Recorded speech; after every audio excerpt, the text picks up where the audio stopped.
Back to another episode. I don't know what this is. The Collecticon recap series with some of your favorites. Well, my favorites, at least in the hobby. You caught us in the heat of the throes of a conversation, folks. So I apologize, but we're going to get into it right now. Swami, what were you saying about swine flu?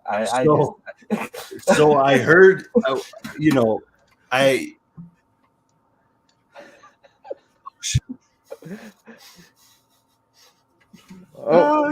No. He's been muted. So all right. So There we the go. old card shop is going regionals. He's got the sniffles, right? And I'm like, well, that reminds me of Sarah, because I was going to a rave. It was like my freshman year of college, going to a rave, and Sarah is working the desk. She's working the table, selling tickets. And I'm like, hey, Sarah, what's up? And she's got this mask on, and you're at a rave, so that doesn't mean anything. And this is what, 2015 or whatever. So like, I didn't think anything on the mask. I thought it was just rave attire. And she comes up, gives me a big old hug, and I'm like, dang, you sound kind of sick. And she's like, yeah, I got H2N1. I'm like, well, why are you here? And that is the old card shop who we found his doppelganger over the weekend. I'm going to pull that photo up real quick. Oh my God. What's up, everyone? H2N1, baby. They told me pulling that up. They told me don't get any more flu shots because I went through it raw dog. I just raw dogged it, no antibiotics or nothing. And the doctor was like, don't get any flu shots until you get the flu again. And that was COVID. So I just went straight to COVID. H2N1 to COVID, baby, is no problem. Okay, well, I don't have COVID. I just tested for it yesterday. But check this out. We got Cobra Kai Weedles right there. We've got the old card shop, right? Green shirt, jeans. Less chiseled chin, but look at this guy. There's a chin under this guy walking around. This mofo. Are you kidding me? He had the balls to walk. Are you kidding? Not even come to my stand.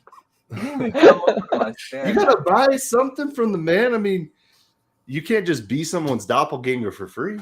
Well, I was gonna say, if he's coming up to your table there, dude, it's either a fight or you have to buy something, and most likely a fight, right? I mean, I would have just said cool hat, man. That's all. He didn't even. He must have went all the way around to not go by my table because I interacted. Listen, Chris, fucking Ray, you saw how every person who walked in front of the table, I called their asses out. I was like, hey, how made eye contact. He could not have walked by my table, and I would have known. He made it out of his way. He went out of his way not to. Because I didn't know he existed until Swami showed me that fucking picture. And then someone else showed me across the room. He's like, hey, this guy with that Magikarp hat. He's got a green hair. I was like, no. I will ask. Long hair? He had the same long hair. The same locks. I'm not gonna lie and say that it's not strikingly eerily. It was in the bad alternate universe. The hair was what brought it over the top because, like, I only thought there was one mullet Magikarp, but there's two mullet. I asked Chris, did that guy happen to have a smell about him? I didn't actually get to encounter the Magikarp had guy, so. Swami showed me the picture on his phone, but I never actually got a chance to interact with him, unfortunately. Well, I could smell him from across. He thought it was Josh, so he didn't I'm think surprised you couldn't at least in front of your booth. So there's a lot of good Magic selling at that convention, actually. Though, did you guys see any? Like, I saw a lot of Magic booths. There one right across from us. Speaking of smelly guys. I saw a surprising amount. It was pretty funny. I saw a surprising amount of nobody at those booths. That's not an exaggeration. That was scary. That was a little scary. No, Magic just I went to a few of those booths to talk to them, and they're like, yeah, we brought some Pokemon just because we knew Magic's not going to move. But it's like sports at the upcoming Houston show. It's like they couldn't even fill out a small section of sports. So they just updated recently to give 10 more tables open to the public because they're like not enough sports vendors who want to be there. And I don't blame them. Like, you don't have the clientele. But anyway, this is a Collecticon recap stream, so I did want to get you guys together. I want to get the goats, the people in my section who I know and I love. There are people in our section who couldn't be here too, but shout out to you guys. We appreciate and love you guys. But these are the folks who I could get in a short notice. And I happen to know these guys well. So I want to kind of hear from each of your perspectives how your Collecticon went independently.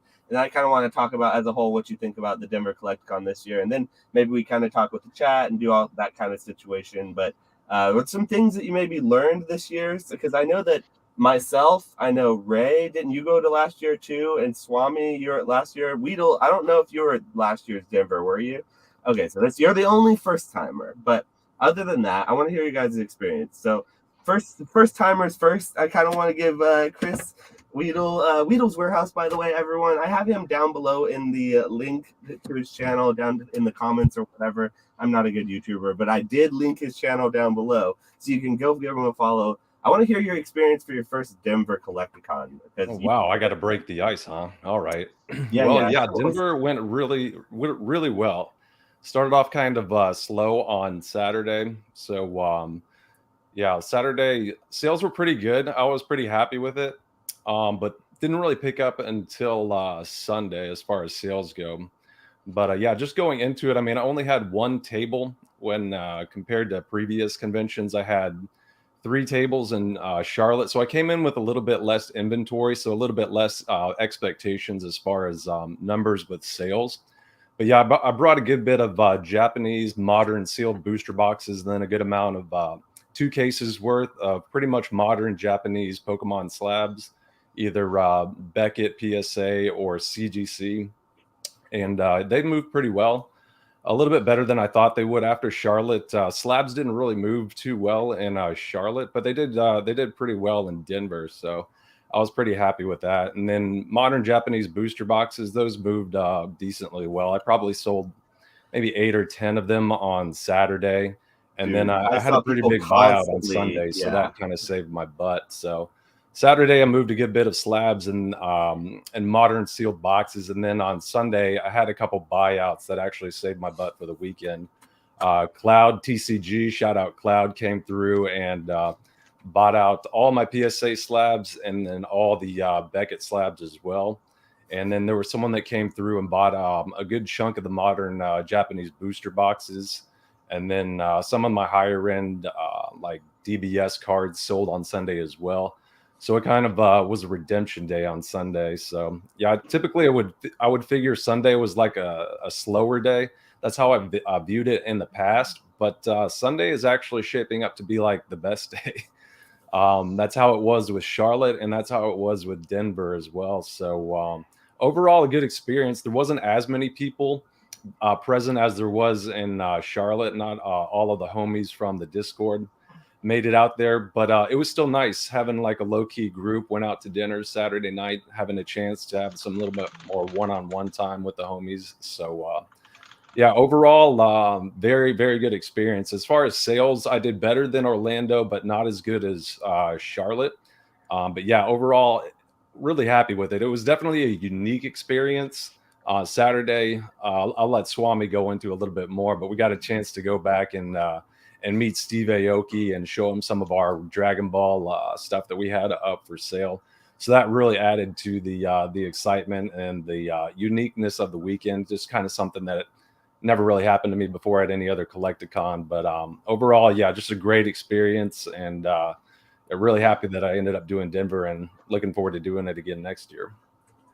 To what you said just quickly about Sundays and feeling like they're going to be slower, I always used to think that too, but having done a lot of conventions, even local ones, when they are 2 days, you never see the same people the same 2 days, because if you're a local, you're going to choose one of the two. You're going to split it up. So you're going to see a different set of customers, a new set of eyes. So you really have the completely new RNG on each day, and that's what it is. So yeah, I definitely think that Sunday is not to be reckoned with, but Swami, Ray, how you guys feel about the whole situation? Which one do you guys want to tee it off after that? Thanks, by the way, Chris. That was great. Like a little entry. But I do want to hear how you old guys, you old dogs in the hobby here, you old timers 2 times here in Denver, what you felt about this. Both of you had more than one table, right? Yeah, go ahead, Swami. All respect to the king. He's muted Swami again. muted. He's muted. Swami muted. Muted. My bad. Just trying to keep. Keep you on a. Yeah, no, it was really good. I don't do as well as everybody with Pokemon, so that's why I'm buying Pokemon again. You see, like Weedle said, I went to, he was kind of, so Weedle was in a spot in between two sections, and both our section, I'll talk about Aoki, but both our section, we moved Josh's and Weedle's table out, and then the section next to it, they also moved their tables out so that on the corners, people could navigate those corner tables a little easier, but it was tighter in there. And I know Weedle switched tables on Sunday, and it like flipped the switch for him. It was like, yeah, exactly. So I went to the bathroom, and I come back, and I'm like, better foot traffic. He's like, oh yeah, I've done like thousands of dollars in the last 10 minutes. I'm like, yeah, better foot traffic. They were on the side with the MTG. So I'm not kidding. Like MTG might have just not as well been there, because I never saw anyone at their table except for once. It was 3 people. And that's not an exaggeration. That's over 2 days. Yeah, sell Pokemon, don't sell Magic at these things. That's all I'm gonna say. So I sold Yu-Gi-Oh! And Dragon Ball, Marvel, and then a lot of raw Pokemon, right? But I don't have a lot of Pokemon slabs, so I don't ever do the same kind of numbers as the Pokemon guys, even though I hope to in the future going to next year's shows. But still did really good. It was kind of funny on Saturday. One of the things, signatures. Bring raw cards of whoever voice actress is there, actress or actor, because like Dragon Ball, I actually brought a ton. I have a ton of these. Like, do I have any here? Okay, so like these wafer cards. It's not Dragon Ball. It's a little Oshinoko culture for you, everyone. But I didn't have any raw Dragon Ball cards, and people were asking for them. I'm like, wait a minute, and I do, and I had a stack of this. I was going to actually grade them. Wafer cards sold out of all the Goku and Vegetas. Sold out of all of those. Sold out of a lot of Dark Magician girls. That was great. So that was big. And then slabs 30 to 75. Like there was quite a bit of $100 slabs, but that 30 to 75, I mean, a lot more Yu-Gi-Oh this year than last year. But yeah, we got to meet Aoki. So I have a buddy that knows Aoki pretty well, and he hit him up for me because I have a bunch of Marvel cards, right? Like really high-end Marvel cards that he collects. I have a lot of pieces that he's missing in his collection and stuff. So I'm texting. He asked me to text. Aoki was like, well, have him text my manager. So I start texting his manager. And then Saturday, this kid comes running around and he asks us like what section we're with. And I'm like, I bet this kid's with Aoki's crew. And as soon as we said 78, he like runs to the back. And I'm like, okay, so heads up, because we're probably going to, I don't know, meet his manager, get taken back or whatever. And the Collecticon guy comes around. I didn't realize it was the Collecticon manager. I thought it was who I was texting. And he was like, so he's like, you two come back, me and Weedle, because he wanted to see Dragon Ball and One Piece. It's like a mafia deal, bro. I was sitting back like this in the corner watching as these guys dude walks into our booth and like starts talking to you like this, and like we're going back now. He came to me first. He came to me first asking for he asked me, he said, I know you have DBZ and One Piece. Where do you want to maybe bring it back to backstage and just show it up? I'm like, I don't think you're looking for me, because Swami had already previously told me kind of what may have happened. I said, I don't think you're looking for me, dude. Come on in the section. Let's go talk to Swami. And I just passed him right off to Swami. I was in the dark because I just found out because Chris and Swami were gone from their section, and Ray's like, "Hey, I need you to help me take care of this section with these guys." I was like, "Okay." I mean, obviously that's cool, but it's just like I was like, "Oh, okay." And then I was in the middle of a deal, like I was trying to get some dude in dark black, like Collecticon, blacked out, and like walk up into our section, take them out, and then you're like, "Hey, I need you to watch this section." It was wild. So like, I mean, I was in the middle of like, I had $55. Like the guy was trying to pay me, and I'm like, Dan, just hook this guy up. Sorry, guy, I gotta go to the back because this manager, this Collecticon manager, he's like, we don't need to say his name, but he's like, let's go now. He's got like no time. Let's go. And so I didn't bring the Marvel because I was like, I got tons of Marvel, and when he said he wants to see Dragon Ball in One Piece, I took him for his word, but I didn't realize this isn't his manager. I should have just taken it back anyway because I've got some really high dollar stuff that really Aoki's probably pretty much the only buyer, and I know he would have wanted some of those pieces because they fill gaps, and he's a completionist. And I should have just brought it back, but I brought back. He's like, grab your most high end Dragon Ball, and the stuff I had on me were. The Frieza Saga and the Trunks Saga boxes. So I just scooped those, brought them back. I told Weedle, we're standing back there. It was like, hurry up and wait. I was like, dude, I have not felt like a whipped horse. It's like my dad literally used to whip me, right? I was like, yes, how awkward it felt back there. Like, I'll do whatever you say. Like, let's go. And it just was, it was an experience. It was an experience. When I met Aoki and I said my buddy's name, like his light switch, like he changed because he's in the middle of like a meet and greet and I'm just another person. And when I said my buddy's name, like he flipped a switch and he like looked at me like a human being. And, but he just had no time. He was late for his show. He was about to go on stage. So it was super cool, but it was pretty awkward. It's all good. You got to be in a certain headspace to be about to perform. It's got to be really difficult to like, you want to do some sort of big card deal right when you're about to go perform to like, I don't know, maybe not a lot of people, but a few people at least. By the way, to give some idea to how quick he was going on stage, Swami and Chris are walking back. They're coming back to the section, and Aoki's like already on stage. Like he's like going in performing, and these guys haven't even made it back to the section yet. Yeah. So the manager guy was like, "Go get your boxes!" Like right before he was going on stage. Like, what is? Oh my gosh! Yeah. But I mean, I kept seeing people coming back to the stage. Like, I know that some big Dragon Ball sales were made around the section. I'm sure because I know I saw Chris sell at least one. So there's some. Yeah. So the Collecticon, the guys that run it, they came around on Sunday and ended up buying my God Rare Vegeta. But I think they were middlemaning it for Aoki. I just got a weird vibe that they were because just like the questions they were asking. But I don't care. I'm okay with that. I got it sold, and it was kind of like the cherry on top. I was telling Ray while we were like piecing out all the buyouts for Cloud. I was like, man, the cherry on top would be is if I could actually move this God Rare, and I actually did, so I was happy with it.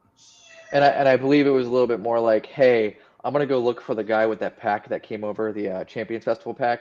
Can you just let me know if someone comes back for this Frieza? And I was like, sure, I'll be your little bitch. It's cool.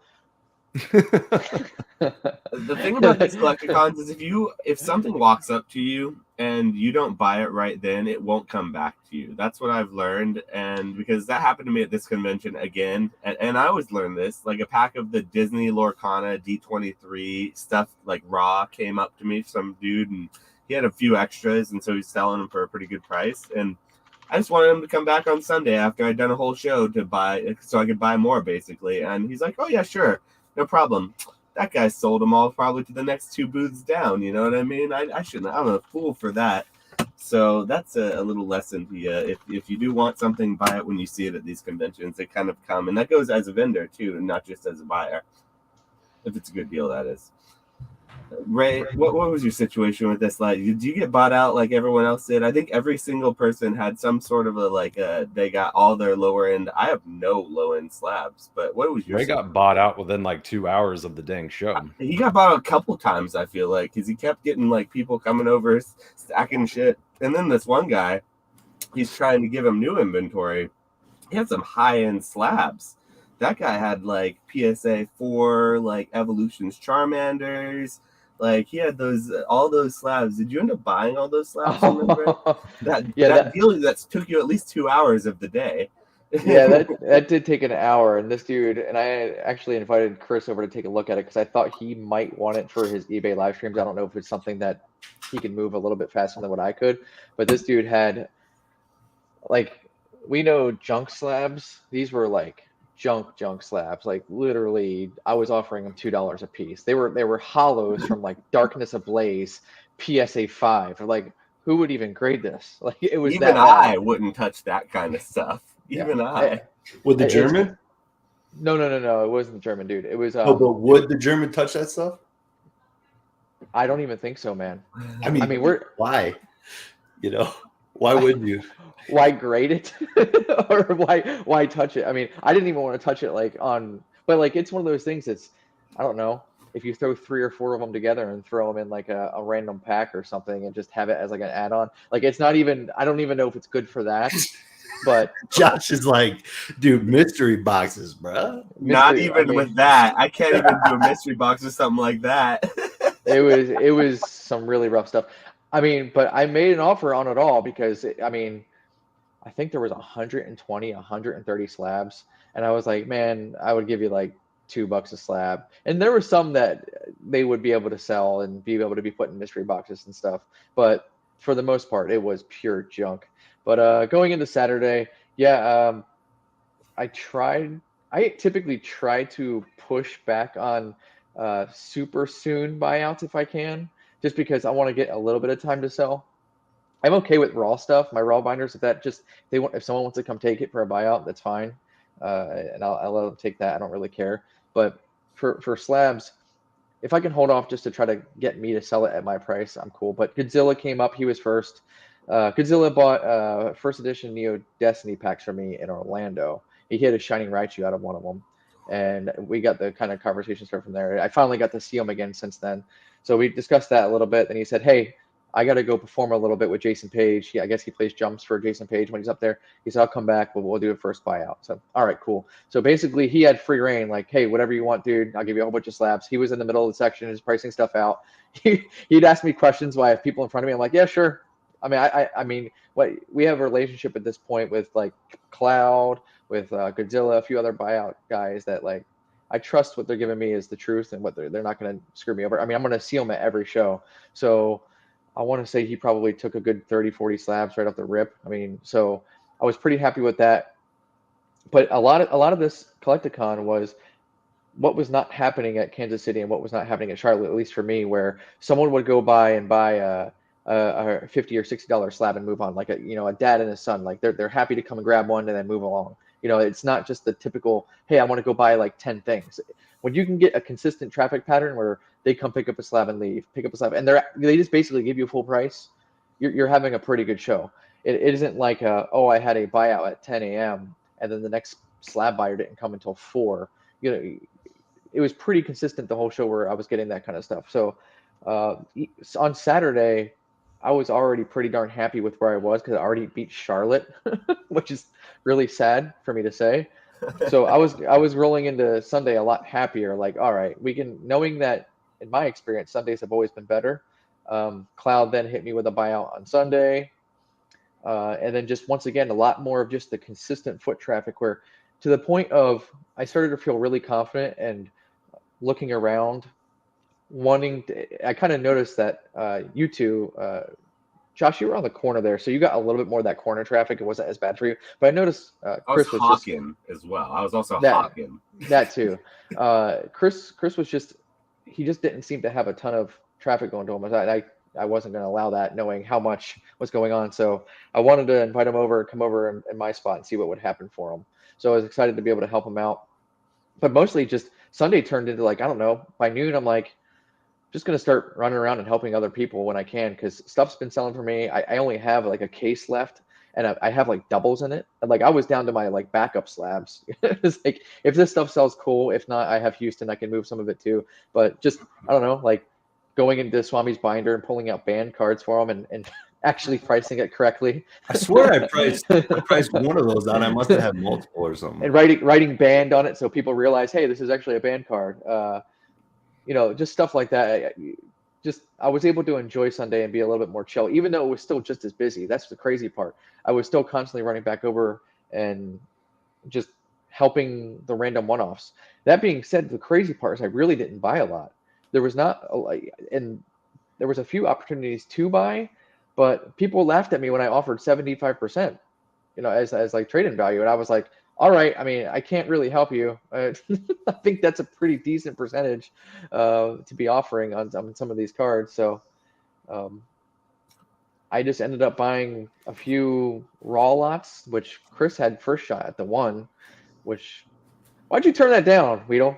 I didn't realize that he was going to go that low. Ray just gave him a low ball offer of $3 per holographic vintage Japanese card. So if I knew that he was actually going to take the bait on a low ball offer, I probably would have, but I didn't want to go that low. Easy now. Was it actually a low ball offer? I mean, they were a little bit beat up, but they're certainly worth $3 a card. The prize goes to the man who's willing to go so low. Who's willing to go the lowest, I should say, apparently. Jeez. Well done, Ray, for being I will guy. say just a few more things here. One, I got to see Grimer. I see he's in chat. So Grimer, thanks for the trade. He picked up a perfect Dusknor off me. So good trade, bud. I'm going to play this video in the background while you're talking just so people can see what the setup was like. But it's not going to have sound, so no worries. I will say one thing Swami and I kind of consistently said during Sunday, and because we had some newer guys that there was their first shows, and trying to just like teach them the ropes and just kind of learning on the fly too. It's just engaging and talking with people. Like Josh already said, he was hawking his wares as much as he could. You just find that once you start engaging and talking with someone, they're more likely to be a buyer. Because they loosen up. They really actually, instead of just walking by and meandering and like partially looking at your stuff, they might actually look at it, because you get some people who are just kind of they start doing the wave of walking rather than actually looking. So in my experience, that helped a lot. You gotta be kidding me. Look at that uncut sheet. Yeah. Sorry to interrupt, but Wolford's like, any uncut sheets out there? I'm like, nah, I didn't see any. I saw it. And that video's got one. But yeah, no, talking to people, I mean, I had people that were like, I wasn't even expecting to buy anything. That's Yu-Gi-Oh? No, it's some other card game, I think. I don't know what that is. But I mean, there was a guy bought like $85 worth of Dragon Ball Z slabs, like 3 different cheapies, I think. And yeah, he's like, I didn't even plan on buying anything today, but I didn't think I'd find like something cool like this. He bought, I don't know, it was just like Goku, non-hollow, like $30 slabs, and it was all from talking to him and his girlfriend, and they were not kidding when they said they weren't planning on buying anything, because I think they downloaded Venmo just to buy something. There was a guy, he had like, I don't know, 300 people on a live stream, and he's live streaming this baby shiny Eevee for like 10 minutes. And I'm like, his Venmo wasn't really working. I'm like, dude, just take it. Just take it. And he's like, show me your little QR code. And people sent me $55 from his stream. Just hooked it up because I hooked him up. Yeah, that was wild, dude.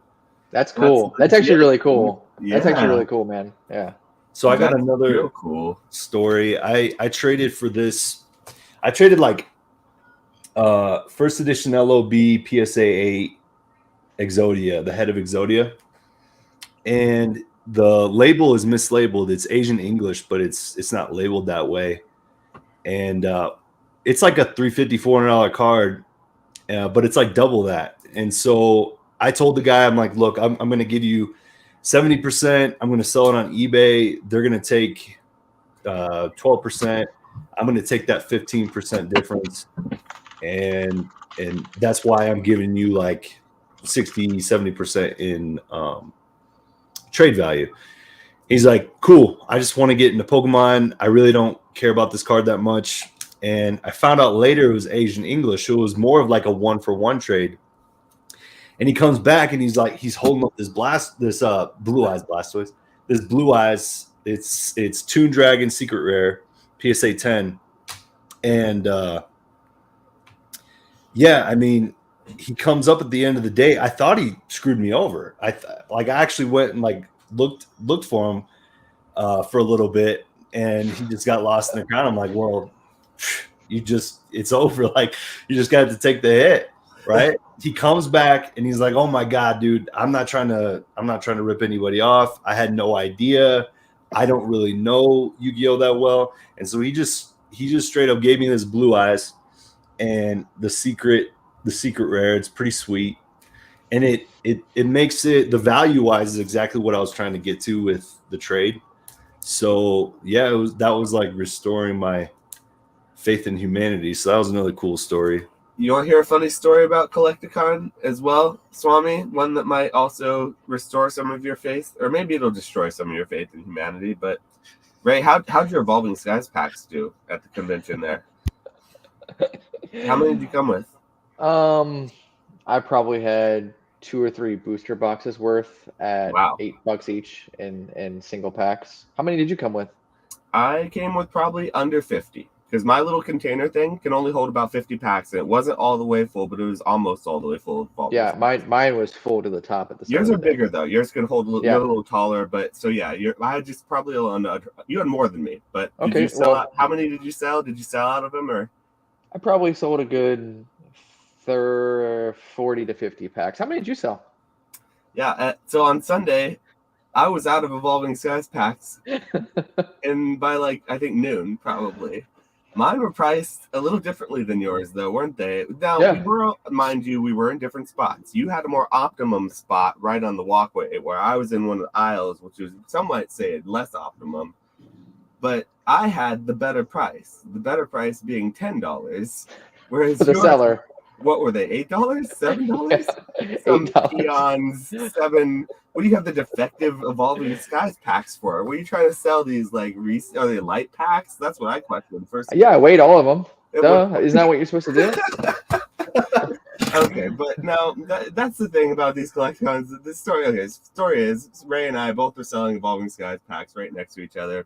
We look over at each other and we realize Ray made a joke about competing for packs. I was like, I don't think I'm competing with you. I'm out of Evolving Skies. And then he had Fusion Strike and Brilliant Stars. I didn't have either of those sets. So he's like, what do you mean you're sold out? Sold out, man. He's like, what are you pricing them at? I was doing $10 a pack. And he's looking over at his. And it's like, what the hell, dude?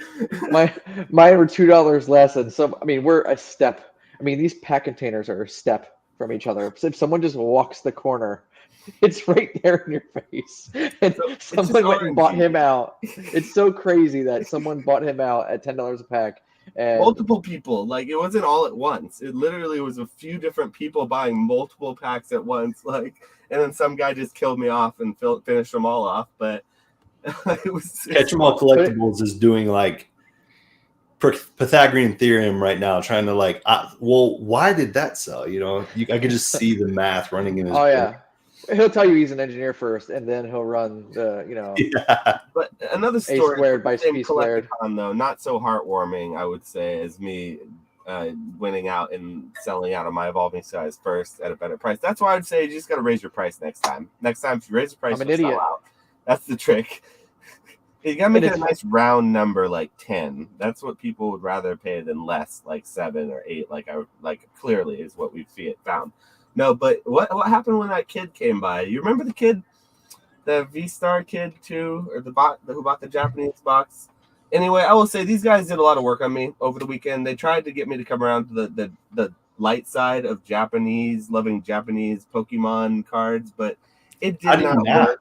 It did not. I don't know if Swami caught this one. But okay, so anyway, Swami, you're gonna like this story. Yeah, that's a good one. So Ray was out there pushing his love of Japanese Pokemon cards on the younger generation, as he does, even though they can't read it. It's not hard to do. There's a lot more arguments for Japanese, and we'll go on. I get it. I'm not, I can't. At this point, I'm trying to swim upstream, so I'm not even going to worry about that. I'm just going to take my old boomer thoughts and understand that they're outdated at this point. But anyway, this kid, it's what would you say? He's like 12 years old, 11, 12 years old or something. Came up with his dad, and he's like, "Hey, can I ask you guys a question?" He's like, "What do you?" I think he asked Ray, but I was standing right there, and he's like, "Hey, do you think I should open this booster box?" And he pulls out this Japanese V-Star V-Star Universe. Or V-Star Universe. Okay, yeah, and he pulls out this booster box, V-Star Universe, and Ray, initially, he starts giving them, "Oh, well, I don't know, it's a fun set. Do you want to open it?" He starts giving them the usual kind of, I would say reasonable kind of go around. But I couldn't stand for it. I couldn't. So I can't call it out from behind. I said, no. Hold on. Don't open it. I don't think you should open it. What cards do you want from the set anyway? And kid's like, I don't know. I was like, okay, so you don't know? I was like, well, you should look up your favorite cards in the set and just go buy your favorite cards because you can likely get them that way. Otherwise, you're going to open it. And how much did you pay for it? I asked him. How much? Do you remember what he said? He said it was $110. Yeah, so he paid $110 for it. So there's very few situations where he's going to pull a $110 card. Like probably from Weedle, by the way. Weedle probably. I'm sure, yeah. So it wasn't from you. He just came and pulled out. So anyway, so his dad is standing right back behind him, and the kid goes, "Oh yeah, that's what my dad said." And when I said that, the dad's like, "Yeah, that's what I said to him." And he's like kind of excited finally that someone is trying to talk some reason into his child. Anyway, he's like, "All right, cool, thanks." The kid doesn't say anything then. He doesn't say he's going to open it out. He took both of our... The kid was really... He seemed like he had a pretty good head on his shoulders. He just walked away, right?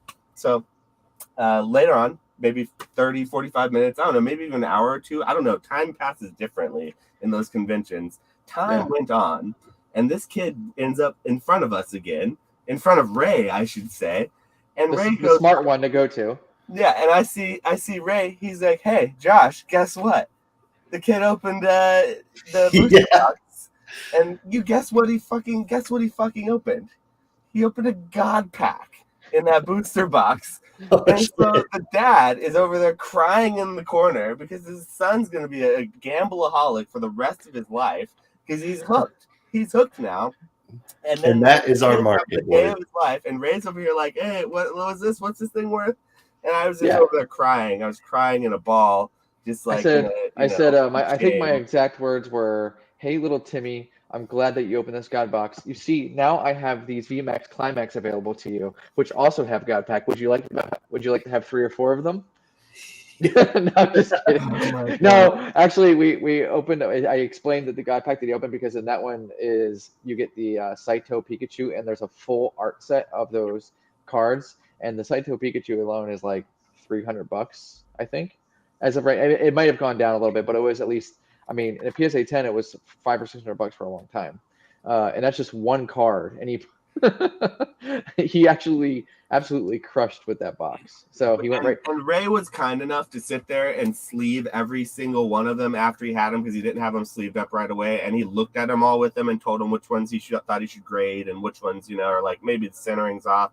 He was really nice to take his time with them too. It's funny, but just a hilarious story of, man, I feel terrible about all the counseling that kid's gonna have to go through for later on in life, divorces and all things that come with that gambling addiction that's going to come from that moment.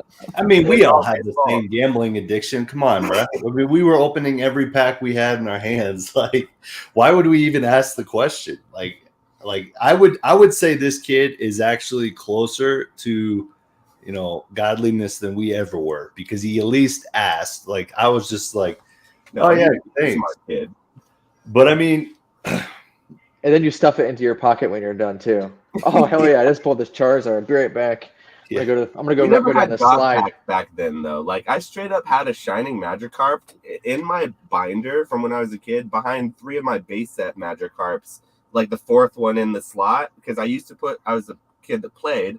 And I'd put my 4 cards per sleeve in the binder because I'd want 4 per play set, and they could fit in there without.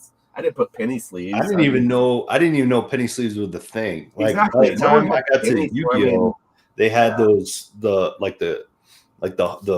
Ultra Pro ones with the little circle on the bottom, the little but they didn't like penny sleeves. I didn't even know about those. But so I mean, I don't think people really used penny sleeves too much back then. Toys sold out. I sold out of all the toys except for like 3. What were you pricing them at? $10, and I do like $8.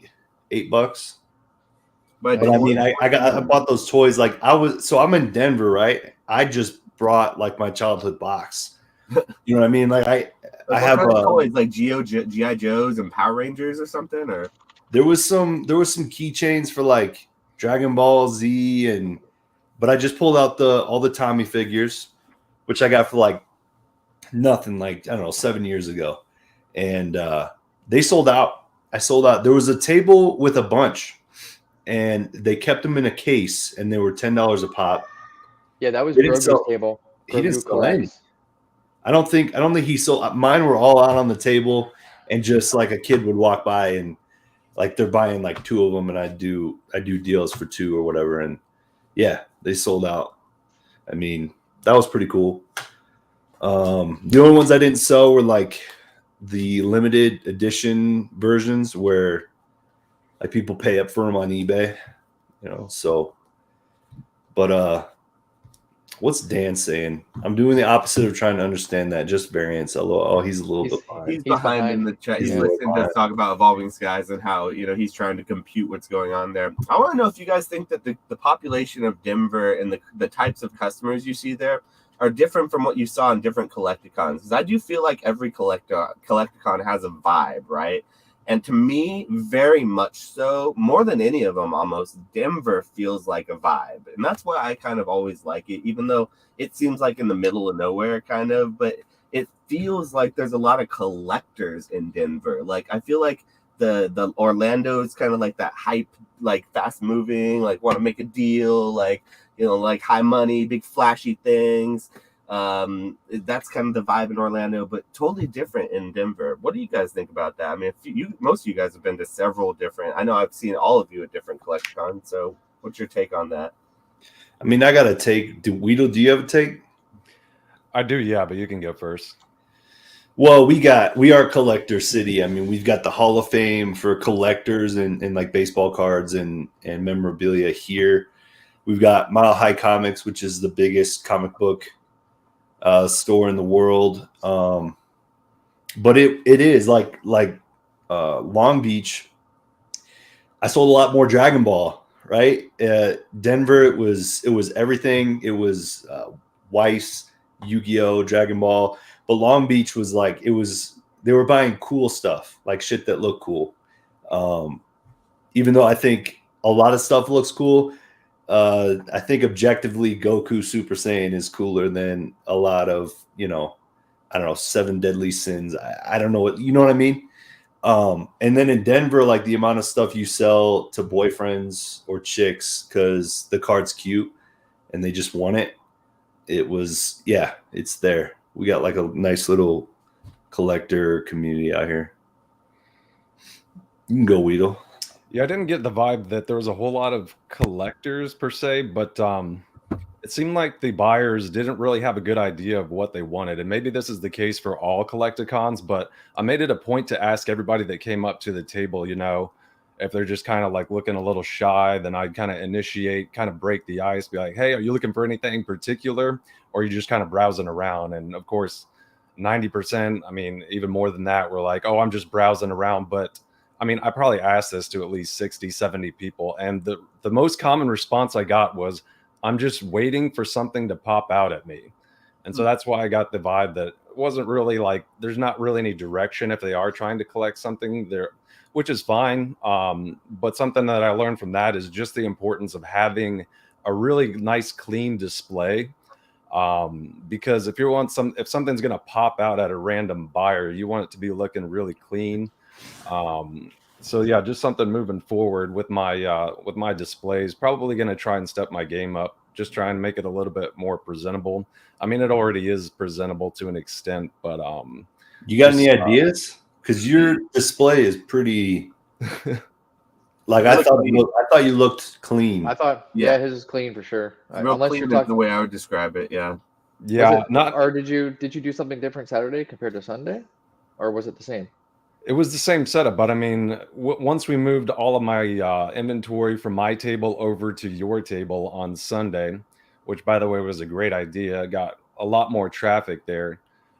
Just the way that people were looking at it, I feel like if they're in an area of high traffic, they're more likely to purchase the item. And it actually happened within the first 30 minutes of me moving all of my boxes over to Ray's table. There was a guy and his son that was looking at buying, I think it was Starbirth and Ruler of the Black Flame booster boxes. And when I was over at my table Sunday morning, they passed on it. And so I moved all of my boxes over to Ray's table just to have a little bit more traffic. And they came back and they ended up buying the same boxes that they were looking at. And so that kind of threw me off for a little bit too. But just location, right? It's going to go and play a big factor in whether or not you're making, 10 sales as opposed to 5 sales. So I'm going to be going for less aisles and more larger, bigger walkways instead of trying to get the little paths and aisles when I'm choosing tables within sections if possible. That's going to be one of my goals. And also adding a second table is probably going to be something I start doing from now on, because it really is limiting to have one table for sales. Because like if you have one person in front of you at your table and you're making a sale with them, the people behind them are just going to kind of not want to wait. They're going to move on or go to another table, and you're going to lose that sale or that potential sale. Whereas if you have 2 tables, they'll move on and look at your inventory at your second table, or you can kind of step back and handle 2 people at once. It's more manageable when you have that space than it, because I've done 2 tables at different convention, and it felt more manageable. And I've seen that with your guys' experience with multiple tables. So that's something moving forward I'm going to do differently. It's probably where I can, when I have larger inventory, I'm going to do 2 tables, because I think that would increase sales multitudes of times. My issue with this one going into it was I had very little inventory going in. So I was going on bare bones, and then day 1 I got bought out. And so I was going in day 2 with a completely empty case, literally all empty. Every modern slab that I had that was a 10 and under $100 got bought out for sticker price at like 75% or something. And so I was like, take them all. Modern, all under 100, take them all. And he did. He took all of them. And so I didn't have anything for day 2, so I had to put all my singles in the case, rearrange everything, and I definitely would have liked more space, but only in the sense if I had the inventory, which this one I definitely didn't. But what about, I still didn't catch your thought on whether you thought it was different than others, or if you think it's all the same, Ray, because I kind of want to hear that from you. Guido, did you finish up what you were talking, I did. man? Okay. I don't think so. I think at the end of the day, I do agree with Tommy. I mean, he knows his own city. I'm not gonna, go. I didn't mean to say collector as much as like just kind of chill. I agree. I think there is a difference, though. I think there is collector boys in Denver, where rather than like hype beasts and people are trying to buy 10 copies, there were so many more people that my singles, they're just literally buying them because they're putting them in their set. They were like collecting. There were Rebel Clash. Like what? Singles. Master sets of Rebel Clash? You need Sonya? What? Well, I mean, like I said, collector a lot. I mean, we do have like some high end. Like we've got a lot of collectors in Denver in multiple collecting categories, and we have some of like the organizations based in Denver. Like the biggest memorabilia stuff in baseballs here. But I mean, there are lots of people that are just kind of like chill and like just, there were a lot of people picking up artists' raw cards to fill in their either it's Mareep binder people or Arita binder people. There are a lot of that, but there are a lot of like, I would just say they're more chill. Like in Long Beach, I definitely got the sense of it was kind of like cool. Like what's cool I don't know, like they were buying way more Dragon Ball, and like I moved some of my Yu-Gi-Oh stuff out to make room for more Dragon Ball in Long Beach on Sunday, and it was almost the opposite. Even though Dragon Ball was still selling, it was kind of just all over the board. I don't know. I was kind of curious how your Marvel moved, because in case you guys don't know, Swami had a case full of Marvel cards. Like the value of that case was more than my freaking house. I didn't get a chance to ask how that went, if you sold any of the big boys. So kind of curious. So the first day I had all the big boys in that case, and I kind of put it in that corner, because I didn't expect to go to it much. I pulled a lot of cards out and got to talk to them with people for a while, but those were brought basically for a possible Aoki sale, right? And then the second day, so I didn't sell too much Marvel, but the second day I took all of that out, all of the high dollar stuff out. I filled that whole case up back with Marvel, and it was all like 30 to 50, and I had like a record Marvel day. Like it beat Long Beach Marvel like both days. It was dope. There was a Whatnot streamer streaming comic books that did really well early Sunday morning with some cards he bought straight out in the morning, and he came back 3 times and just kept doing buyouts and stuff. So that was cool. But I am throwing a party next year. Denver. Wow, you're throwing it out there, huh? Yeah. So we got one. There's a party. You put it in live chats. When Catch 'Em All Collectibles goes live for their podcast, be like, hey, shout out Swami's party. Let's make it a banger. You throwing that in the chat? Shout out Swami's party. Party at Swami's, exactly, Dan. Keep that up. Also, put some questions up if anyone has them for all these gentlemen while we're here, because I want to start getting a couple questions from the chat. I haven't been ignoring you guys. I'm just trying to get the conversation, keeping it on. But now we've talked about all of Collecticon, for the most part, we'll just kind of vibe out and hang out, talk with the chat. Dan was this ugly mug moves product at every con. It's like, Dan, they're not looking at your face. They're looking at your belly button, dude. They don't know what you look like up there. Yeah, and he's got all that beard. It's like, I don't even know if he's got like a metal face, if it's bronze, or what type of robot he's made out of, what type of metal it is. It's something. I would love to see Dan's doppelganger. Oh God, I'd be afraid. It looked like a ZZ Top show, man. Don't know if we could handle another Dan in the hobby. He's already enough of a menace. We're gonna do it big though. Party Friday night, and then I'm gonna get better at like setting up trade nights. Trade night was shit again. What was that, dude? I mean, there was one that we didn't go to on Saturday, apparently at the Hyatt Regency. Not the one we went to. The one we went to was the one down the street where the hotel was last year, the partnership hotel, which didn't have any trade night at all associated with it. We just thought, what the heck? Maybe it'll have something. So we were wrong. That was the one. Last year it was great. Last year they had a flyer. You remember that? It was way more setup. Last year was way more setup. This year, so Long Beach, it was a shit show, bro. Denver was a shit show. They didn't even have a partnered hotel. I don't know. You guys, okay. We, Chris and I, had to go and slum it. Well, slum it, I should say. It was a nice hotel, but we had to pay the price, the iron price of downtown Denver hotel prices a month or two before the convention, where we were promised by Collecticon. I'm sorry, brothers, the brothers from Collecticon, y'all my homies. I love you guys. You know I do. But y'all dropped the ball on this one. There was no partner hotel.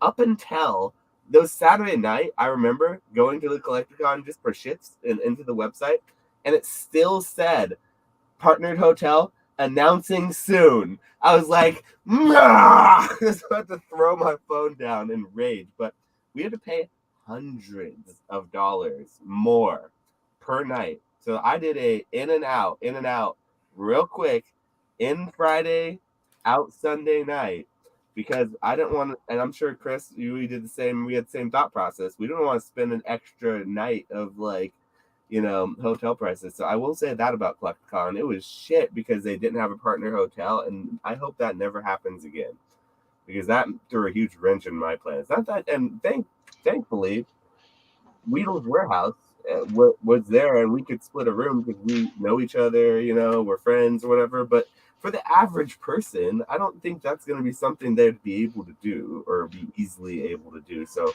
next time, hopefully they do a little better at that part. Trade night is what I want to throw. Like, I'll throw one. I don't care. Like, I've been talking to some people about throwing a Marvel trade night, and I might do that in Orlando because we might be there. I'll be there for Collecticon, and I'll be there for Card Party. And I have a lot of people that want to do a Marvel trade night. But if they're not going to have a straight up trade night in Denver next year, I might set it up and just, because you do realize most of those are third party, right? There's no like official. I mean, they may get Collecticon to sponsor it somewhat. I've been to a few Collecticons, right? Like Houston's great because there's nothing else around, and there's a nice big fat hotel lobby that's the trade night. I've been to another Collecticon where a third party threw a trade night, and I might just throw a trade night and just be like, hey, $5. It's almost always in the partnered hotel, though, if you notice, trade night. And this time with no partnered hotel, no trade night. I mean, same thing with Long Beach. And so everyone's like figuring it out on the go. I remember Long Beach, we hit boom, boom, boom. We hit two hotels because we heard two hotels, and we hit almost each one twice. But we went to one, it's not here. Went to the other, it's not here. Well, let's go to dinner. And then on the way to passing to go to dinner, you hit the other ones, it's still not there. And it all got figured out by everybody kind of collectively at 11 p.m. But like, I'm going to bed at 12. I got to wake up at like 6, you know what I mean? But well, the other thing I found is if you have some of those sponsored trade nights can be pretty brutal. If I remember right, the one in Orlando was kind of a joke where they were, I think, charging like $25-$30 to get in. Although with Fort Worth, apparently that was worth it. I think Dan is the one who told me he went to the paid trade night, and I want to say it was with Leonhardt. We just lost Josh. Uh-oh. The host is gone. But yeah, that one was not too bad from what I understand. He said it was with casino night. So I don't know, man. You should definitely inquire. And if you need help setting it up, let me know because I would probably be at Denver. So yeah, Kai. So I'm messaging back Kai. He's got Kai. You got the guest bedroom. Unless someone brings their girl, we'll pop you on the pull-out bed in the living room, which Ray said was quality sleep. But like, I got 2 air mattresses. I got 2 of those like memory foam. I could get more air mattresses. We could probably get like 10 people in here if you want to like stay for free. But Kai, you got a bed, but it does make a difference, and it's not hard to get, right, Ray? I mean, we took one road down basically to the convention center, and we were set up. It's like 8 minutes away. Yeah, 10 minutes in Swami's truck. Yep, it was sweet. Hell yeah. I'm just gonna hope that there's actual partnership hotels because while that's a really nice extension of hospitality, my days of sleeping on of grounds and in backyards and roofs and things to save a couple $100 are far gone. But I think that there'll be a lot of people who appreciate that, and I think that a trade night would be awesome if you were to host something like that because that's like certainly right up your alley. Especially, I'll do it. I'll do it next year, and I don't know if I'll need to charge. Like, I'm sure you got to rent that out. I'm not like the local card shop, and the local card shop would probably let you host it in their place. You could do some sort of weird. I kind of want to do it downtown, like exactly where it was last year for Denver. And you should head charge, but you could make it really dope if you did head charge, and maybe had a drink ticket if it was like a $20 head charge. And then I'm not trying to ticket. like $2 or $3 if we can get like 80 people, 100 people to go. Listen, I saw downtown Denver prices. I'm just saying, I saw downtown Denver prices. Basically what I'm trying to say is I'm not trying to make a buck putting it on a trade night, but I want there to be a trade night, right? I mean, I just want to see everybody in one place on Saturday night. And I could throw a party, but I'm not sure if everybody would make it there from Collecticon. So that's all why I want to do a trade night. But if we could do it at that bar with that big space on like the 13th floor or whatever, that worked for me. But if I charge, it would be just to cover the cost of renting that space. And yeah, because we need like a trade night makes the difference. Having somewhere to go after, somewhere that you're not invited to. It's just it's kind of open. It wander in and out. It's open to all. You meet people. You kind of mingle. That's really important and conducive to like a really good Collecticon experience Saturday night. I think. Friday night, everyone's kind of coming in, everyone's kind of setting up, and no one really wants to go out. They want to keep in their little cliques because everyone's just getting into town. Sunday, everyone's tired or they're leaving. But Saturday night needs like a good open 3 to 4 hour like spot. You know what I mean? Yeah, and breakfast at Sam's number 3. Yeah, you're set for the day. Dude, that dinner we went to Saturday night, oh man, that was so fire. Like, yeah. Josh really wanted Japanese barbecue. I was adamant that we went there because I saw this place Friday night when Chris and I were like looking for places to go, and I was like, dude, this is where we got to go. I don't care. He was so adamant that he checked the downtown location. They were booked up for the weekend. He's like, all right, we'll go to this one like 15 minutes outside the city. It was like I'm glad you did. Miles. I'm glad you did. It was bomb. It was bomb. It was laid back. We got to have a few drinks. But yeah, I was also a little concerned with how much he talked about the Japanese steakhouse during the whole show. I mean, he wasn't even selling at some points. He was just like, "Hey guys, what do you think I was about just that?" salivating over my phone basically at that point. Yo, free beer. I can't promise Pokemon knowledge is going to be Bud Light, but it'll be free beer and free moose cuddles. The last time you said free beer, though, that keg probably it was all foam. That's all it was. That thing, and we got what? It was just the pump. The pump didn't have a good seal on it. I should have gotten another one. I didn't know it was bad until that night.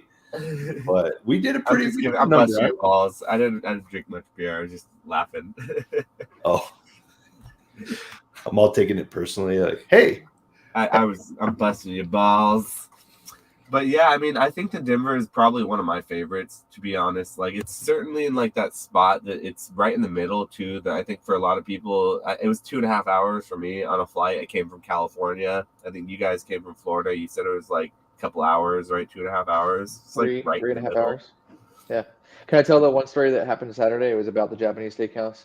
So we're talking. It's like 4 o'clock, 5 o'clock, and Swami comes up to me. His little sidebar, and he's like, "Hey Ray, I think we ought to really go to that Japanese steakhouse tonight because, Josh has really been on a kick all day. We wouldn't want to disappoint him."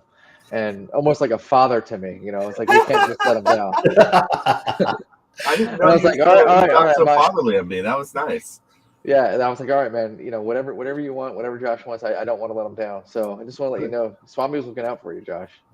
He even sidebarred me. Looks out. He's like the father of the hobby. Honestly, he is. He looks out for everyone. I'm the uncle. The uncle. He doesn't want fatherly duties. He's the uncle of the hobby. Yeah, the uncle of the hobby. Yeah, we go. He almost creepy uncle of the hobby. Got it. He almost like called me out of the section. Like, hey, we gotta have a talk. Like, we gotta make sure we're doing. Well, you saw how you were abusing me. How you're literally abusing me with your trying to lowball me with your evolving size packs. Like, you literally were trying to ruin me. Those extra $2, that's gonna make the difference for me.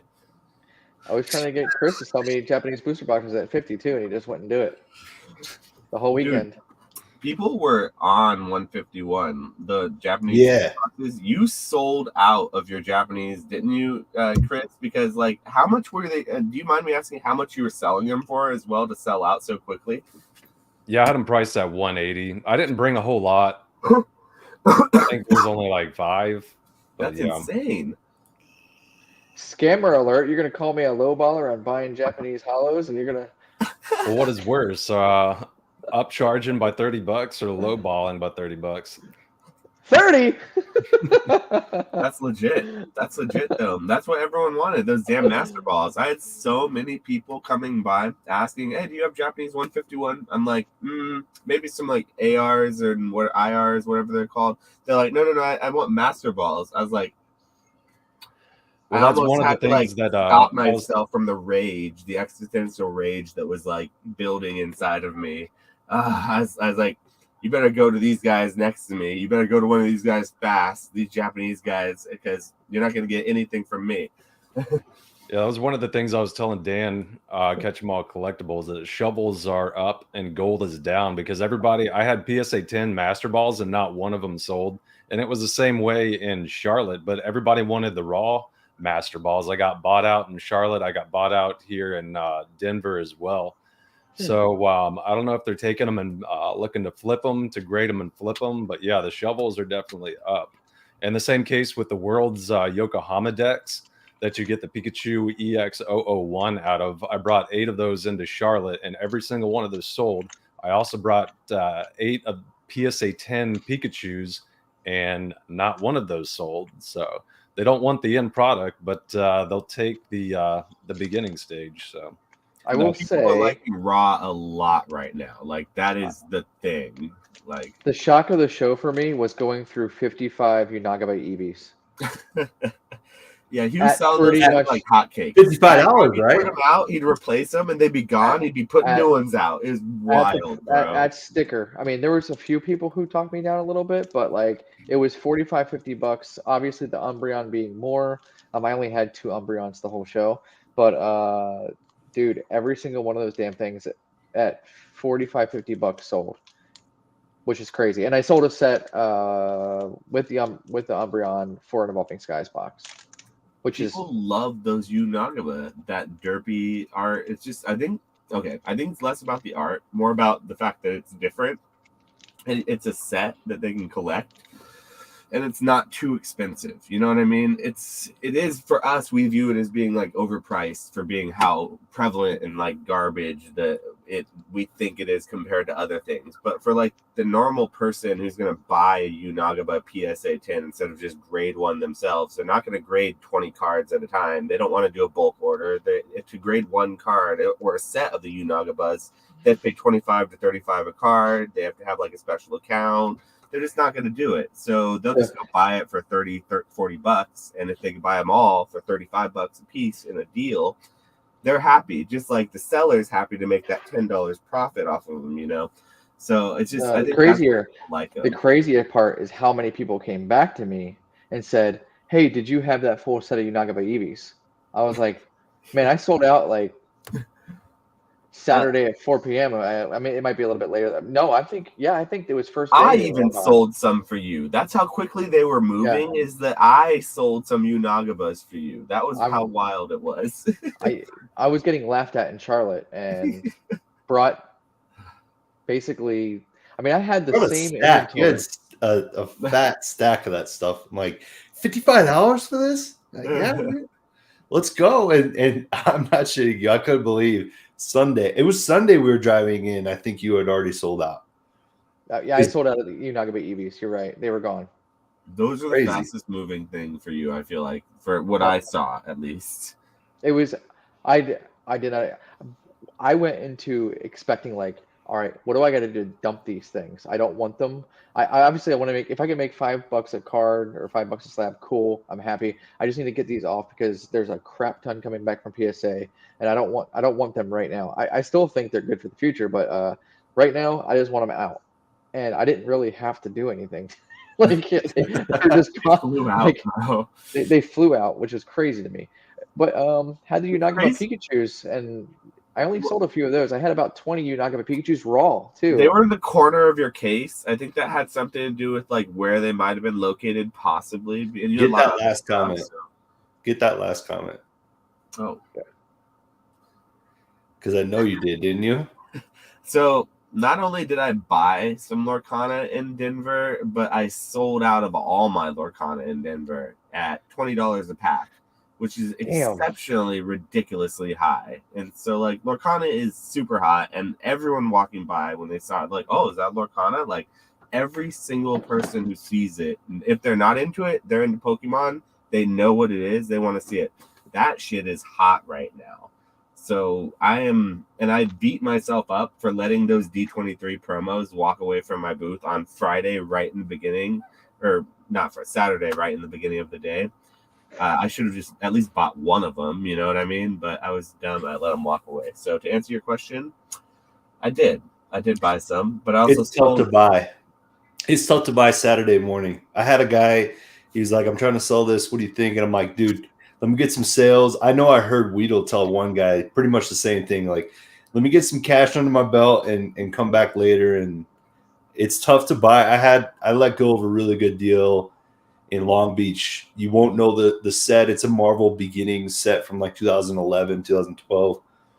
I let some boxes go at like 50% market because they're not super liquid. But I just was like, let me get some sales. It's like first thing in the morning. I should have just bought those right there. And then, but yeah, it's tough to buy. I get it. Chris and I, we had an opportunity at 2016 Champions Festival pack. And I don't know about you, buddy, but I think I probably should have bought it. You guys were talking about that for some time. I know one of you should have bought it because you were talking about it. We probably should have. He actually went on the adventure to go grab it when he walked away after he just had his massive buyout, and he's like, "I'm out of here, bitches. I'm sick of your faces, and I'm gonna go find that pack." He tried to go find them to complete that deal. I think that was the intention, right? Yeah, that was the intention. I couldn't find him though. He came up to my table before and wanted to trade me that World's promo pack for my PSA 10 Uniqlo Pikachu. Plus some cash, obviously, because he wanted. I think he had it priced at like 4K, but he might have came down to like 3K. So, yeah, I don't know. I warmed up to it a little bit afterwards after talking to Ray about it, and I tried to hunt him down to do a trade plus cash deal with him, but I couldn't find him after that. The artwork on that particular year is nasty, man. That one's like where I'm from San Francisco area, and it has the 3 Kanto starters, and it has the wharf, which is a real life, like historical, I guess, piece that people like me who grew up around here just think of iconically when they think of San Francisco. It has Eevee. I mean, it's just got everything going for it, that particular one. 2016 was also when Pokemon Go came out, and that was a really huge, iconic year for Pokemon in general. Yeah, I need to stop talking about that so I don't go after this and try to buy one. Yeah, the big issue with that one is when he handed me the pack, I actually took it all out and I was looking at it, and it was clearly looked at quite a bit. There was a lot of marks in the plastic of people trying to push and shove the cards up to see what kind of condition that Japanese Champions Festival was going to be in.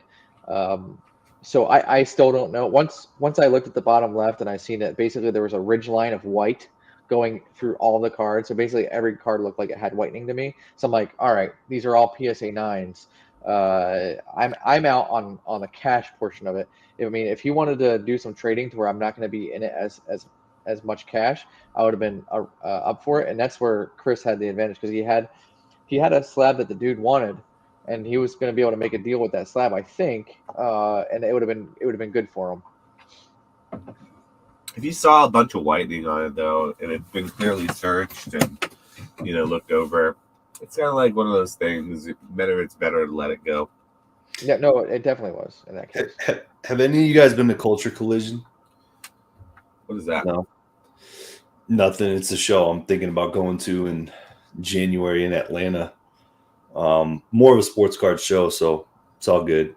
Is it like a trading card or like a card show, or more of like a sports and memorabilia kind of show? Yeah, it was.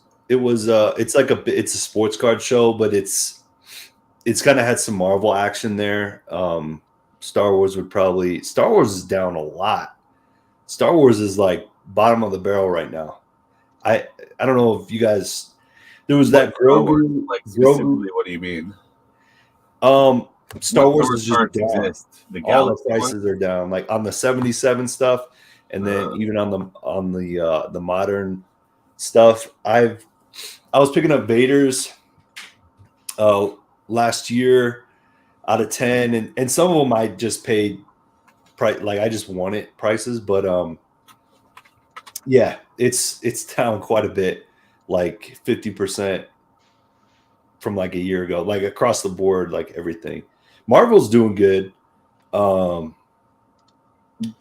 wish Is that why you're girl, doing more Pokemon now than Yeah. only the alternative, because it's much safer? Yeah, I mean the Star Wars, the Vader collection is just a PC collection. Marvel, it's doing really well. Like what I do in Marvel does really well. It's just super. It's not as liquid as Pokemon, right? Like I can't just put up.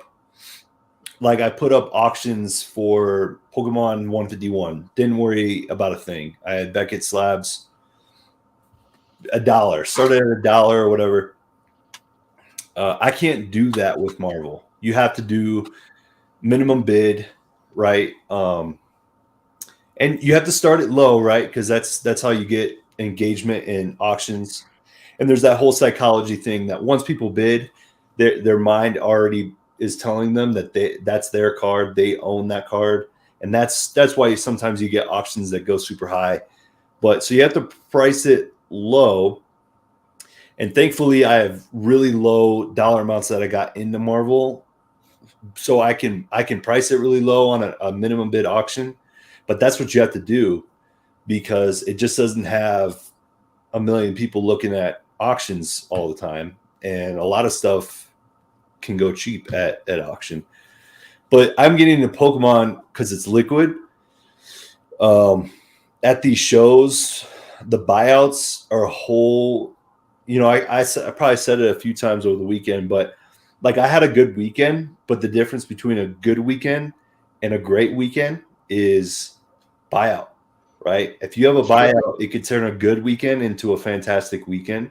And I don't get those. I had those last year and the year before when I still had Pokemon, but this year I didn't have much Pokemon, and I don't get those. So I had great shows, but I'm nowhere near the numbers that basically all my Pokemon friends are doing. So I'm getting back into Pokemon. It's super liquid. It's super popular. I have more time now because I'm doing it full time, and I have time to like Marvel's where I'd like to spend my time. That's where I really enjoy. That's where I get most out of the hobby personally. But To be fair, I mean, you went to a Pokemon event, dude. I mean, the fact that you were able to move a little bit of Marvel and stuff is cool. I mean, I realize it's Collecticon and there's other things there. I mean, Magic there, but Magic has been around forever. It's still not doing as well as Pokemon at the Collecticon event, just because it's primarily a Pokemon type event. It's kind of what it's advertised as. I need to bring Star Wars and Marvel to like Culture Collision and the Philly Non-Sport card show. That's where I belong with my inventory. But to the Comic K's question, no, I mean like just minimum price, right? So if you've got a card that is a $50 card, you set a minimum price you set the auction at $29.99. I don't really do reserve pricing. Like it's got to hit that reserve. I just start it where, okay, I'm making a couple bucks. If I only get one bid, at least I'm getting my money out and putting it into Pokemon, which is a lot more liquid. And then sometimes that card does jump up to where it ought to be $50 or whatever it is. But it auctions are like, it's amazing that you can auction stuff so easily with Pokemon and really almost reach market, if not reach market most of the time. What if you're trading a liquid to a liquid items? Is that something that you would recommend as a pro tip? Yeah. I love trading, bro. Trading is the best thing ever. Trading was good. Like these two, like I don't know how you get more liquid, even though this is Asian English. I don't know how you get more liquid than Legend of Blue Eyes Exodia head, or Blue Eyes Toon Dragon. So trading, yeah, I like that. I was able to trade One Piece promos. That's Weedle and I were talking about this, the Film Red promos that are coming out in November. I have them in Japanese, and I was like, I need to get off these, man, because we get the and I would have given this idea to you a while ago, Swami, too, just like the other folders. But they're coming out with the English variant, and I just want to get rid of the Japanese because clearly there's not going to be as much demand at that point. I was able to dump a set of that into an English Dragon Ball Super booster box. It's just like, whatever, dude. I took something that I valued at about, I don't know. I took in a lot of. I probably have $150 in it to me for a sealed English booster box. Like, I don't know anything about this. I asked Jake when we were at Charlotte, like, hey, does this look real? And he was like, yeah. I was like, okay, cool. That's good enough for me. Yeah, I feel like it's funny because you never know what walks up to the table. You said that you didn't get anyone coming up to buy. I bought a ton at this one. Like, I took in so much raw cards, and like I got all kinds of new shit. But I feel like it just is such random. Like that's random. Reiterates, you have to prepare for everything. Really, you got to be able to be. You want that low end inventory that a lot of the everyman can get, but you need a couple high end things to get the whales. To get them to come over.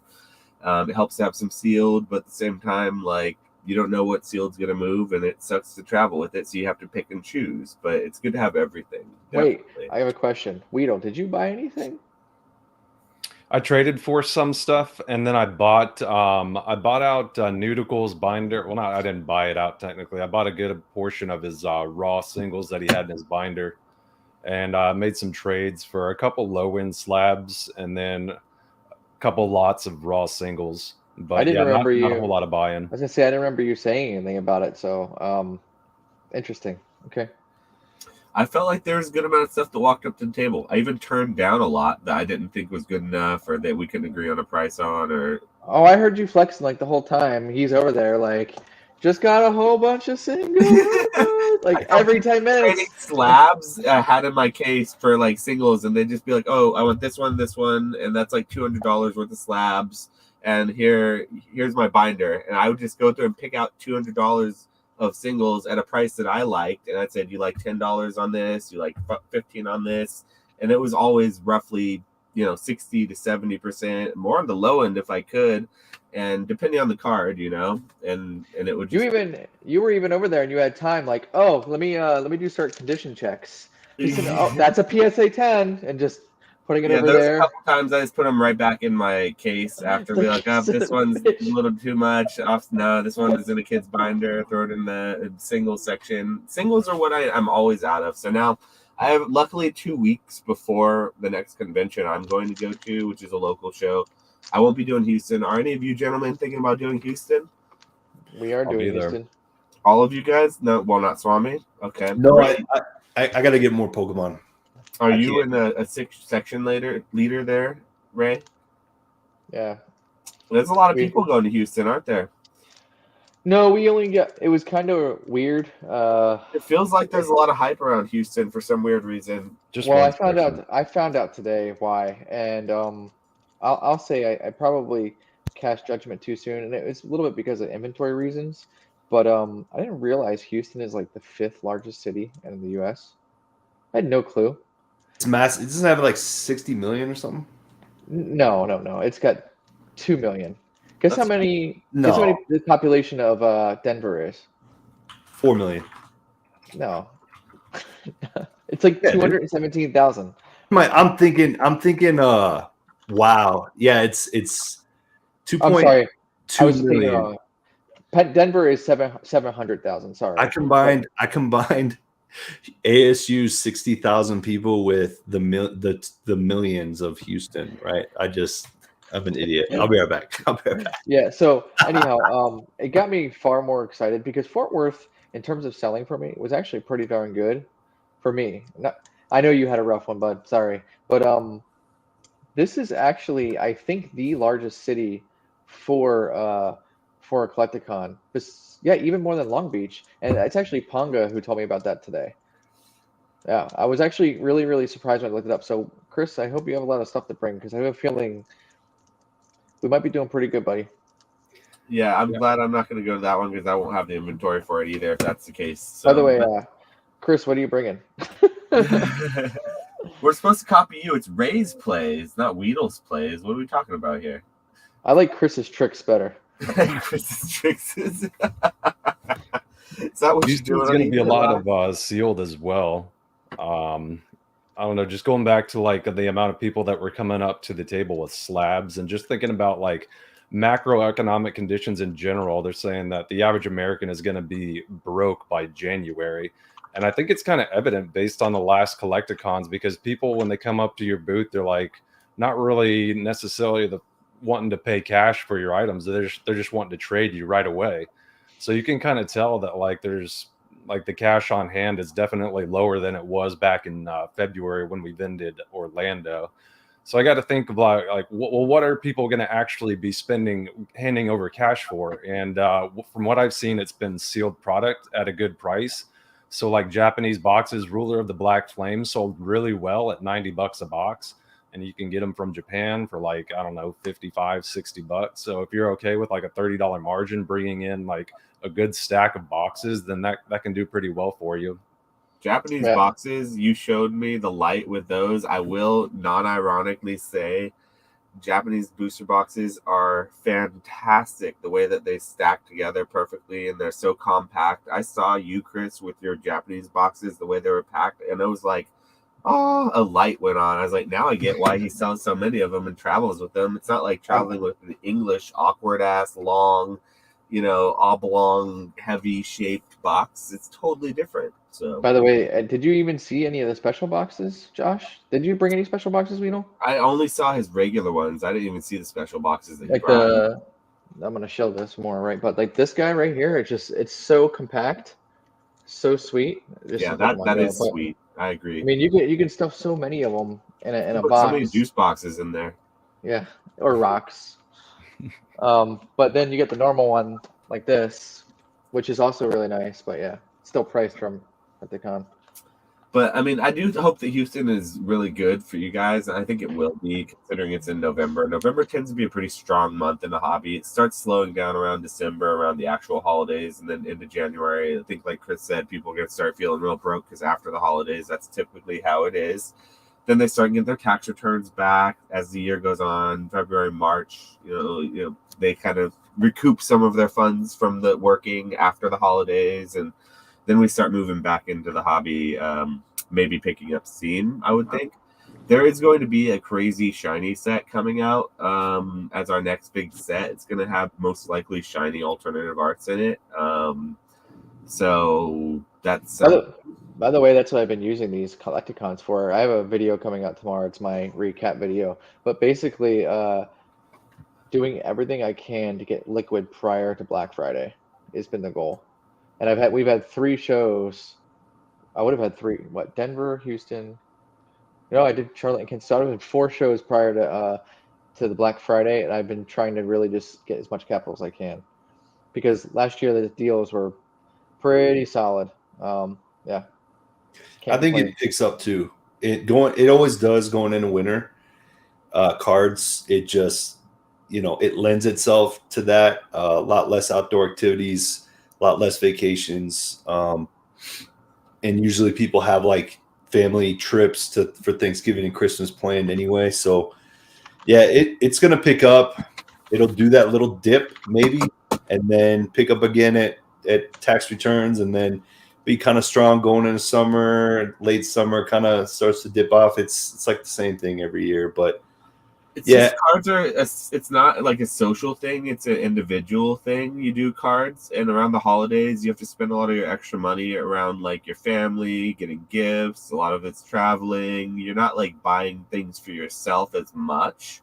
So I think that money that would be allocated towards collectibles and cards, personally, not as gifts, isn't as much there as it is like when other times of the year where there's not big holidays, you're supposed to be gifting other things to other people. That's what I always accumulated or always counted. Like a lot of people get gifted money, right? I mean, if you're 20, Aunt Jane is gonna gift you $50 or whatever. Yeah, she doesn't know what to get you anymore. I just have always seen it pick up during the winter. Just I give me, guess give I me see a pickup Polish. going into the holidays, but not at the holidays. Like I feel like going into November, it's October, November, it starts ramping up, but then it really slows down around the end of November after Black Friday. People are dumping, and then it's just after December. There's no buying whatsoever, in my That's opinion. because you don't get in on the Japanese holiday set. Probably. That's probably Damn. called Love out. it. Called out. I'm doing the same as Ray though. I'm trying to get set up for next year. I thought about Houston, and I'm just gonna skip it. Try to get just try to scoop Pokemon is what I'm doing right now. So I'll be ready next year. Yeah, last year, Pokemon Go, $30 a box. In Japan, you want? Just saying. Giving them those boxes moving, baby, at $30 a box, huh? I mean, I haven't sold any in like a year, but that's neither here nor there. But it's doubled in value. The whole Japanese thing, I'm just late to the game, and I'm now way too late. I'm never gonna get back on it. I'm not gonna get on the whole Japanese hype, but it is what it is. I'm glad that it's worked out for a lot of my friends and everything. It's just wild that it's still the train is still choo choo all the way to. Wait a minute. You're talking about this. You're talking about this like it's gonna go away. Yeah, Japanese is better. It's not gonna go away. You need to get on board, man. Thank you, Swami. What are we talking about? Yeah, I don't get it. Our goals are Japanese cards because they can't read them. I know it's a meme that you can't read the cards. It's like we laugh about that, but it really is a problem for kids if they can't look at the cards and actually interact with them. Besides, oh, what is this Pokemon? They probably know it because kids know more than their parents do these days. You're overthinking it, dude. Your first assumption is people reading. That's the wrong assumption, you know. Kids are not trying. I mean, they might like value because they've been trained to like the value of it. Like it's like worth a bunch sort of thing. Ooh, they want the shiny. Wait a minute, man. It looks better. It's a higher quality product. It literally, I like the foiling more. Do kids care about reading words? Yes, like the texturing is a lot better and the card quality and whatnot. But I would not say that to a 10-year-old or 11-year-old who's looking at the card that they're going to be like, this card is a higher quality and I like it more. And they're going to look at the English one, which they know what it is and can see it, and be like, this card. He's going to be like, I can read these 50 words at the bottom. That's the one I like. Instead of like, this is shinier. They're not going to see the two cards if they have the option of the English and the Japanese one and say that they want the Japanese one unless they've been conditioned to do so by some, I don't know, online influencer. I don't know. Like I said, I'm arguing against this is good content. Get out there. I'm not disagreeing that they're not better quality. That's never what I'm saying at all. I'm just saying that the future of the hobby is in the youth of the hobby, and the youth of the hobby, if their parents are pushing Japanese on them, I don't think they're really going to enjoy it as much as if their parents are letting them organically enjoy English, which they can read and interact with. Maybe if they fell into Japanese on their own because they like it better, sure, that makes sense. But why would a child ever want to pay more for a product that they can't interact with when there's an option for a product that's both the same price or cheaper in lots of cases that's English because there's white specks on the corners? You got to be fucking kidding me. I'm not talking about white specks. I'm talking about the foiling. I'm half giving you crap. Much better. It's that. Yeah. It looks cheaper on the regular V's and VMAXs, but in the texturing of the actual like secret rares. Dude, did you see the liquid foil? Like, you remember that Ghastly Haunter I had? It was like a liquid. They don't even try that. Master Balls, boom. Okay, well, on the variant sets where they do different gimmicks on the reverse hollows, I will agree that like the legendary Radiant Collection CP6. I'm not trying to mess with you, man. I know. I just genuinely disagree about the whole. You know, I agree with you. No, but I'm not trying to like get you to disagree or agree with me or not. I genuinely believe though that like while the quality I agree is better or whatever, what is it about those cards that that's so much better the kid's gonna want the one that they can't interact with? That's what I'm wondering. I don't remember reading the card as a kid, honestly.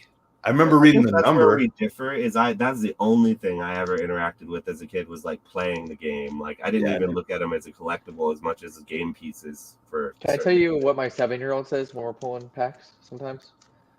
Shiny. Ooh, shiny. Dad, did I get the shiny? English ones are shiny too, though. So that's not to say like the English ones are literally like dog shit shiny. It's just we say they're bad quality because they're like they have whitening, they have little chips in the corners, but a kid doesn't care about that. You know what's English on a Japanese card? The copyright on the bottom. That's all I care about. I can read that. It's real. What year is it from, baby? And what's that copyright? I lost my podcast member. Yep. He's already deep in the Japanese. We've already had this, and we've had this conversation, beating it dead with a stick out behind. You know, we've already had this one plenty of times, and I guess I'm still not there with it. Oh, okay, good, man. hold on. Let me just trying to help you out. Can I just ask one more thing? Listen, you don't have to love it. Fantastic. If you like something else, great. I'm proud of you if you like English more, but just sell it. Big Daddy Swami is coming back to Pokemon. Okay? You know what he told me? Probably going to sell Japanese, I would imagine. You know what he told me last year? Smart to sell Japanese, I suppose. He was just like, I'm Seacrest out on Pokemon, dude. I can't recommend someone do that if they're not comfortable with it. You just said Seacrest out. Limp Biscuit, literally. What? That's Ryan Seacrest, isn't it? I'm just messing with you. Like the whole MTV. Oh, I see. Backwards cap. You know what I mean? But just Josh, you're selling product, dude. Just pick it up to sell it. Understand it. There's so much product to sell that I can at least sell product that I understand the market's in. And that's always been sort of my argument. Like I did give you guys a hard time because it's fun. I don't really care that much. I rant because it's good content, right? But like genuinely, I only like to sell things that I more or less understand the dynamics behind. Like, and some of those things I don't still, and I still sell them like PSA graded cards. I don't understand why people still pay for those. But now I've understood and I kind of interact with it more, and I'm okay with it. I'll just say this too. My preference is Japanese. Yeah, absolutely. I'm Japanese, but whatever. And I believe that. Guess who's been buying English since it's cheap? Well, and that makes sense because of the way the Japanese market's inflated and it's less available and it's harder to get. So I totally understand that sentiment. And there's a lot of people who prefer Japanese before the boom. A lot of my friends have, like shout out to my podcast co-host Retrospecs.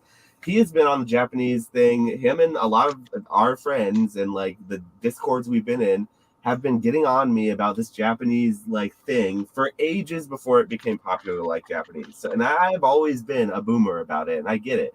And when it happened, I didn't capitalize on it. And now that it's happening, I'm still not capitalized on it. But it's one of those things that I will forever, if it continues on like it's been, I will forever hold this opinion.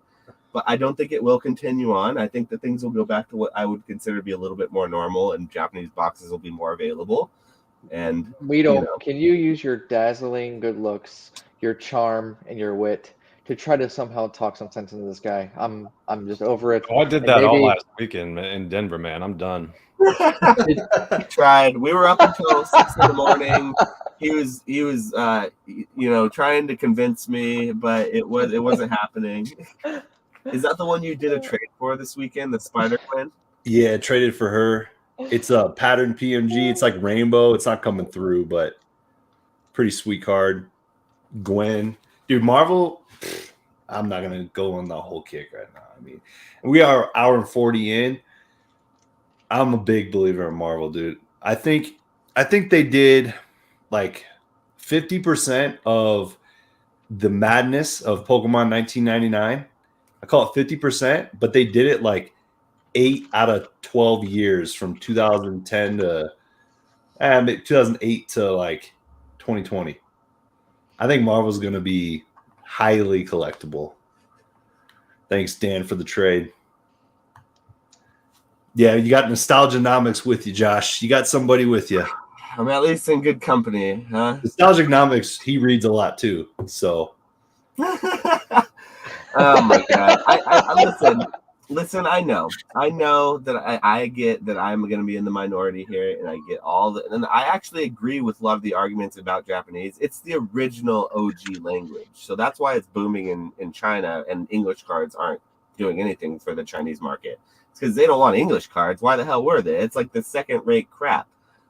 So I get that argument too, and I'm not going to argue against that. It's just always been a personal bias of mine. So no, it's sub to Drew, just to shout out. I agree with you, but I still would say that a child, I would still say, given the option of the two cards, would go for the one they can interact with. I would still say it. I interacted a lot with the illustration and the HP and the attack numbers. Yeah, my childhood imagination went wild back in the day with just those. Actually, I read a card the other day. I swear I saw a slow bro card that had the attack. It was like super lazy tackle. I'm like, what? The attacks are hilarious. Like, I know most of you guys didn't play the game growing up, but the attacks are actually really funny these days, like the powers or whatever. They kind of interact and make with it. I don't think I need to read the card to make the card better as far as art. It's more about the possibility. It's the same reason I like sealed Magic the Gathering. I'm never going to open that expensive box of Magic there, but the possibility of opening it, of me being able to play with it and have utility if I want to draft it in Apocalypse, gives it to me more value than a box of Pokemon that I'm not going to sit there and play with as much or have the ability to actually use. So the same way that I would look at a Pokemon card, two different cards of the same, one having a different language, I would feel like the one that I could actually interact with as utility would have more value to me. So now that's getting into the weeds of like value. We forget sometimes this guy actually plays these stupid games, right? I mean, how dare he play this game, what it's actually made for? So I'm actually disgusted by you. Instead of being a collector, flipper, scammer, you're actually out there trying to, I don't know, do damage and read things.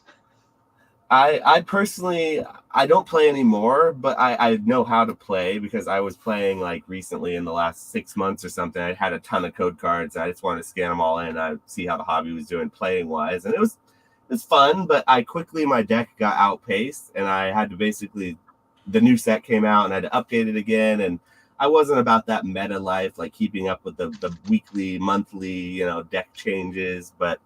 If I ever did play a game competitively, I would probably look into playing a newer game. Something wasn't as established as Pokemon with like a meta. Something like probably Lorcana, or I hate to say it, even MetaZoo, or stuff with a lot of cash prizes, not as large of a player base.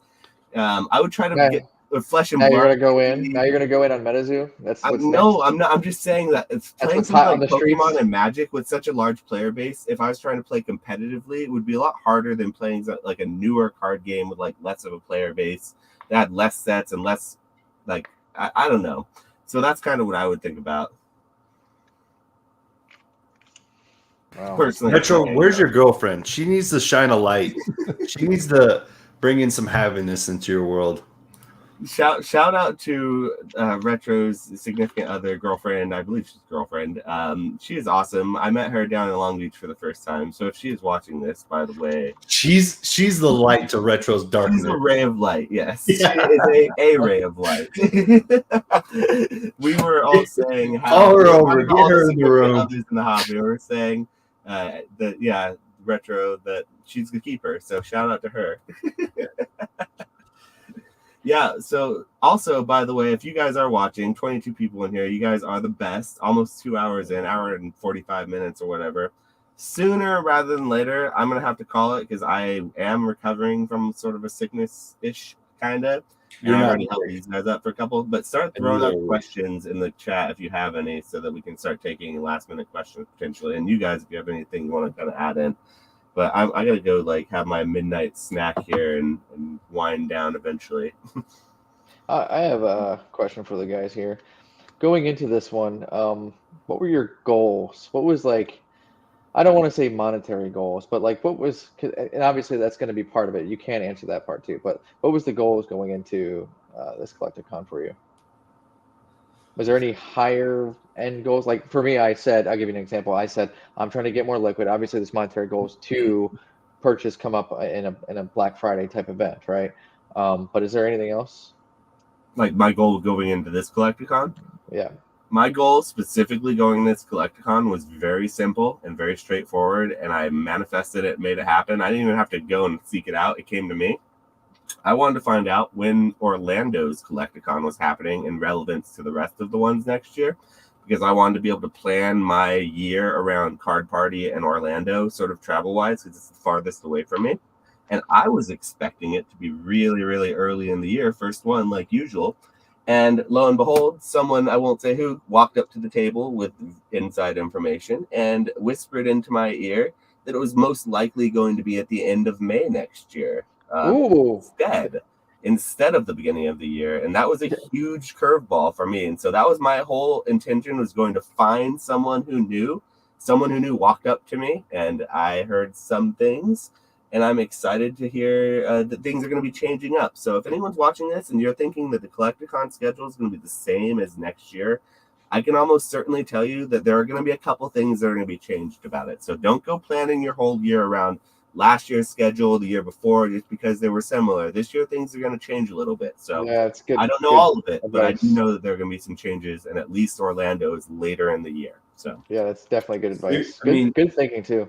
To the serious question, Nostalgianomics, I actually was just talking about this with a friend before we got on, and I did better. I know I don't have a lot of Pokemon slabs, which is what I'm getting back into. So I had all my Pokemon was raw.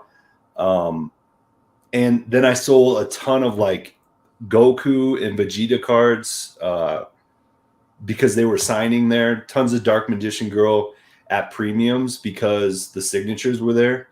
So all my Pokemon raw, like the amount of like $2 cards, $3 cards, like I'm not going to take the time like old school Pokemon, like the machine, to get those listed probably. I mean, so I'd say overall, there's definitely advantages to like binders, a lot of raw stuff. I thought a lot about that, like, because if you get bought out at 70-75% from someone, that's great. But hopefully cost wise, you're in that card for no more than 50%, right?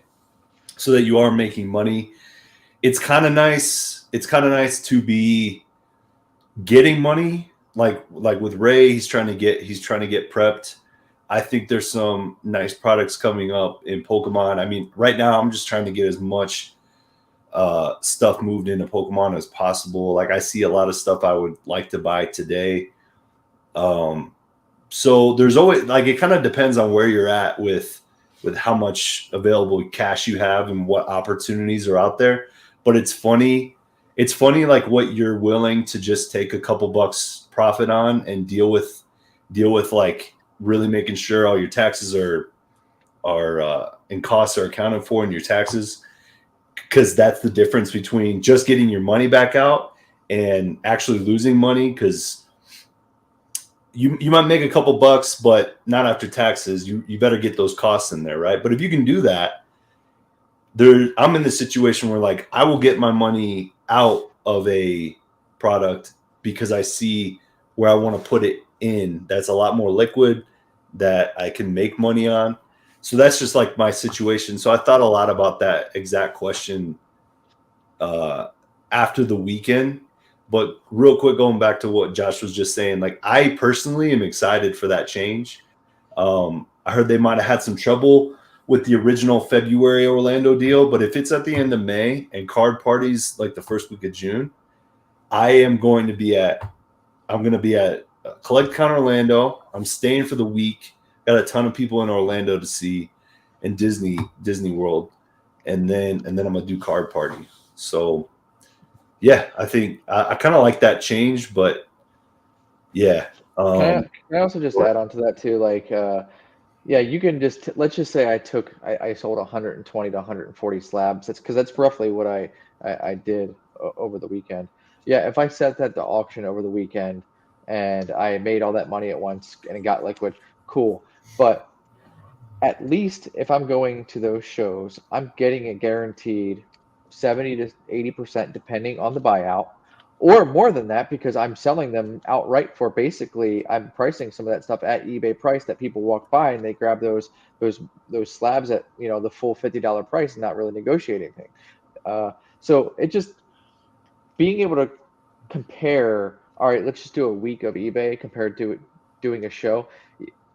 I understand the premise and the thought of, you know, could I save money on travel and all that kind of stuff? But like, I mean, if you have a business, it's a write-off anyhow. I mean, there's different ways to deal with that. It's just an expense now that you'll be able to write off later. So that's whatever. And But selling a $50 you card. also have the ability to just make more than that too. Because I'm not just selling cards the whole time. I'm hoping, now this case it didn't work out, but I'm hoping to bring in more. I'm getting more inventory, You're so it's not buying a all lot, just an yeah. auction. And there's even stuff that I'm able to take, you know, I'll take it in now, throw it right in a case. If it sells, cool. I had quite a few of those things happen. By the way, no, not tax advice, but being able just to compare 100%, hey, this is all just me eBay auctioning. I understand the point of getting liquid, but there's certainly better ways to get liquid. Being able to control your destiny a little bit more, eBay can get dark. And selling a $50 card in person is a lot different than selling a $50 card on eBay with taxes, shipping, and fees and all that stuff. First of all, a $50 card in person is going to be like $39.99 on eBay because with free shipping or plus $4.20 shipping, whatever it is. Then you're paying taxes, and then you have to pay fees out on it. So you're making $30, maybe $35 after all is said and done. Then you have to pay your grading fees on the card. You better hope you're cheaply in that card, under $10, to make $5 of profit on it. Whereas in person, you sell that $50 card, it's basically you're getting the full amount. Sure, you had to pay travel and stuff to get there, but so it is dependent on the types of things you sell. I think if you're selling only big items and they're moving slowly and you're doing a few of them at a time, it doesn't make sense to go to Collecticon just to do that when you could do the same amount just auctioning it or selling it online to the highest bidder. You probably get a higher amount doing that. But when you're doing something like all of us have kind of said is that lower than $100 mark, it's a sweet spot for a Collecticon. Sometimes you're not taking a buyout, and when you are taking a buyout, you're taking it on stuff that you're picking and choosing through, that you haven't sold at full price. They're usually getting the stuff that's left behind in the case that's already been picked through, and they're typically in the buyouts I've been recently a part of. The way I negotiate is like, if you want to take it at the sticker price, I will take 70%. Otherwise, we'll go through every single one and do the. But generally speaking, they see the comps on a few of them. They see the sticker prices. They'll check a few of them. Let's say, yeah, I generally like where you're at with this. Let's just do 70%. You can move a lot that way. And then you get through your picked through inventory. Whereas on eBay, if you were to auction them all off, you might take a bit of a bath on it. So, you know, I don't like. You will. Yeah. And so like that's forced liquidity, whereas like Chris was alluding to earlier, a lot of people who come to these shows, they don't come with an idea of what they want exactly. But I don't see that as like not a good thing. I see that as a really strong thing because they just want to see something. They'll buy anything at that point. If they think it's a good price, a good something they want, if it's something that catches their eye, they're on the hook. So it's not like they're only looking for like a Latios from Dragon Frontiers reverse hollow, because God knows I don't have that. But if they like Latios and they want a cool Latios card, I have these other Latioses that I could help them with. And that's like more general. So I think that Collecticon is just all about getting more eyes. And eBay, while it is really easy, it's competitive and it's hard to get the views sometimes. And listing is a pain. So I don't know, to answer your question, Alex, I do think that travel and stuff adds up, but it could sell different types of things. It could be beneficial as well to move that type of inventory. And you never have to sell or never have to take any buyouts at 70%. If a big streamer comes over and picks through your whole case and says, I want everything at 70%, you don't have to say like, okay, sir, that's fine. You say, get fucked, man. You can have that one and that one at 70%, but you're taking 100% on that because it's already really good price. And they understand. So, by the way, I would say, if anything, Chris is the greatest example of this because when he got bought out, he had some really high-end cards in his case that Cloud bought from him. And some of that stuff that's higher-end slabs, which are awesome. I love it. I mean, I loved Chris's case, but some of that stuff takes a while to sell. Now, you could sit there and nuke the price down on eBay until you're getting jack crap, but for him to go through, dude, how many slabs did he buy off you? I mean, it was I don't want to name the number because I remember how much it was, but how much money you got, but how many His slabs case was empty after it was that. empty. He had like so many empty spots. It was an island. Whenever he had a slab, it looked like an island in his fucking case. How many would you say you went through in that buyout? I brought a 300. I probably sold I guess all but 50. So yeah, probably close to 250. To sell that in a weekend at 70 Yeah. to 75%, that is absolutely. If you auctioned them, it would have been a bath. No way. You would have got murdered. Bath for sure. It wouldn't have gotten that buyout price. It wouldn't have hit 70%. You would have got lucky at 30%. You know. Go check ZNG's weekly posts and see what some of that stuff sells at. Another thing, one of my favorite things was over the weekend when people would come to me with these auction prices and comp a card off of like one low auction price when there are buy it now prices as well that we're selling, and they'd be like, "Yo, this one auction price though," and I would dead ass after I just say, no, I'm not interested in comping that price. So if they push back at all, I looked them in the eye and said, "Well, you should have probably won that auction, shouldn't you have?" And they were like, "Well." Like, get back on that time machine, buddy, and win that auction if you wanted that auction price. I had the same deal with. I have a collector stamp Chari, and there's 4 sales at 500, right? One's at 550, and then there's a recent auction at 293, and the guy's like, "This is 293," and I'm like, "What?" Like I just priced this card out like a few weeks ago, and I'm like, okay, yeah, there's one sale at 293, but I'm not trading you this collector Chari stamp for some Giratina $300 Giratina card or whatever it is. He had some. He's like, yeah, it's liquid. I'm like, it's collector stamp Chari. I'm sorry, my guy. Like, I'm gonna list this on eBay for $550 and wait for a $450 offer before I trade for a $300 modern Giratina just because of one sale. Like. And there's a lot of that. Like but I would say like you're not going to get. I don't know. People don't comp. To be honest, most of the people at Collecticon aren't really comp. If it's a good price, they like it. If it's generally in their ballpark that they arrange, they're comfortable with, they're just going to take it for what it is. You take another $10 off of it, they're going to be like, boom. I comp plenty of times. Like the people that did comp me out, I'm like, yeah, sure, I'll still get that price, sure. I mean, that probably happened 5-6 times. You also have to respect the opposite person's hustle. I mean, if they're willing to come and say, "Hey, I see this," I mean, you don't have to, like Jeff was saying, you don't have to agree to it. It's like never be holding. Like you can say, "Everyone get fucked." I'm just there to look pretty and be with my friends in the section and get in an hour early. You don't have to sell a damn thing if you don't want to. I had 3 WB Electabuzzes, and I think I had them at $9, and some guy comped me out at $3 of TCG player, and I'm like, all right, $3. I don't know what, something like that. And he buys it. The next buyer bought the other 2 Electabuzz at $9. You know, it's just like you win and you lose. Like sure, 70%, yeah, sure. But at the same time, like how liquid are a lot of those slabs that you're getting rid of? You know, I had stuff that I sent the first week to CGC when CGC was really tough. I probably could have cracked it, but guess what? It was junk that I sent because it wasn't junk at the time and people were going crazy. I've had that stuff since 2020, like summer of 2020.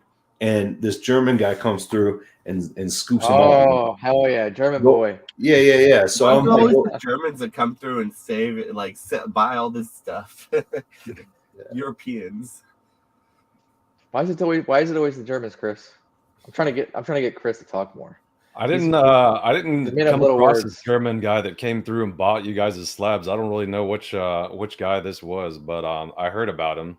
You wouldn't going into the convention itself, I was pretty much I had a goal of just having a unique experience. I mean, no 2 Collecticons are ever going to be alike, and that's something I realized going from Orlando to Charlotte. So you have Orlando Collecticons where like 5 different sections full of people come in, and it's almost overwhelming. You want to hang out with the homies, but you don't really get a chance to hang out with everyone and see everyone.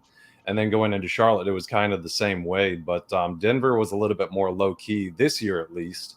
I know last year was a different story, but this year, just one section of us getting to hang out with the homies. I got to meet Swami for the first time. We got to have a little bit more like one-on-one time and just like low key get to connect with you guys a little bit easier than if it were to be like a really busy Collecticon like Charlotte was and like Orlando was. But yeah, I went in with a goal of, I mean, obviously sales are good. I'm trying to liquidate a lot of cash right now just to have cash on hand for when the new Japanese set releases in December. I'm going to be going into that pretty hard. So the buyouts were good. I had my inventory priced, I think, pretty well. I counted out all the PSA and Beckett slabs that Cloud wanted to purchase. I added up all the price, the face price that I had in my case at the time, and the number that I came up with and the number that Cloud came up with after comping every single slab is only off by like $200. So to take that and say 70% and just to get rid of it like right there and liquidate it into cash, like that's a no-brainer. So that was a good goal that I met. But just having your name out there for those of us that actually have like eBay stores and you have your branded name, you can't put a price of value on that. Like getting your name out there, there was probably 10 people that came up and were like, "Oh, Weedle's Warehouse, I've bought stuff from you on eBay before." Yeah, I heard that. It has a like a lasting impact and a monetary value in and of itself, because when people ever see you on eBay after that, they're going to be like, "Oh yeah, that's the guy that's always at Collecticons." Yeah, they're going to feel a little bit more safe purchasing from you at that point. So there's a lot of unspoken fors that go into the value of vending at these conventions that don't really get talked about. Hell yeah. It's so gratifying when people come up and tell you that they've watched your live on someone else's channel or they've watched your podcast or whatever. It never gets old, to be 100% honest. So that's another thing that, like you said, that maybe it's an ego thing. I don't know how much it actually helps my brand. I do sell stuff, so I think it does help me with credibility to a certain extent, just being visible and being out there in an unquantifiable way, but in probably a better way than a worse. You guys get people with positive like that? I get people come up and say, "Hey, I listened to your place and I got screwed. What the hell, man?" Well, I get those too. No. I get a lot of people who are like, it's so wild to me. Like every couple of shows, you just get people that, like couples and people you never expect to come up and say, "Hey, I listen to your podcast," and it's like they say it offhandedly even, and it's just really gratifying every time. So to me, that means a lot to go to the shows and get that too, because I am a content creator of sorts, so that helps.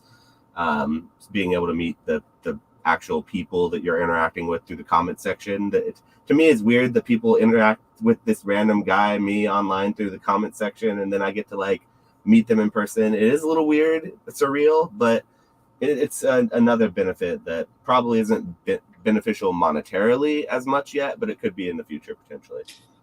I miss everyone. Like this whole week, I was like, dang, I wish it could have been longer, and they are all different. I mean, every single Collecticon has been a completely different experience, and you miss every one of them.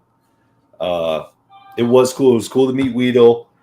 It was pretty low key. I got to meet a couple Marvel buddies that flew in, but like when we went out to dinner Saturday night, just getting to have a little bit like more in-depth conversation, get to know people. It was a blast. And I miss every single one. No, you have not, Mr. Walrus. You have not had someone find you in real life who is unhappy with your freaking sale. I know you do good business. Don't you even cap like that. Man plays like he's dishonorable. Yeah, I think Collecticons overall are a big gain, big benefit. I don't think the vending at a Collecticon is always beneficial if you have to travel across the country and if you don't have a lot of stuff that you want to sell, if you're not really willing to sell a lot of stuff. It's like, I get just wanting to go to a local one, which I think is what everyone should try to do before like traveling across the country and stuff. But I can definitely see how it's worth it because I do it. Like I regularly do it and I cost out the cost basis. And you never know what's going to sell, right? You never know how good of a weekend, but I've yet to go to one. Even the Fort Worth one, which I talked the most shit on, even the Fort Worth one came out way in the green for me to the point where I won't say I'd do it again, but I'm not mad that I did it. Well, I mean, for like, we're all selling and we're all like taking the perspective of selling, but like if you're going there just to meet people and buy stuff and see things, you get to go. I mean, Denver, there's a ton of cool stuff in Denver. We got some of the most beautiful country out here. Denver is like 30 minutes from the mountains. You can hit Red Rocks in 30 minutes from Denver. I mean, and that's how it is in all these different cities. So as a buyer, like look up who's doing signatures, because there's all these people doing dope signatures, like and some of them crush. Like Dark Magician Girl's signature, I don't have any or Erica own. Schroederer, yes, she does great.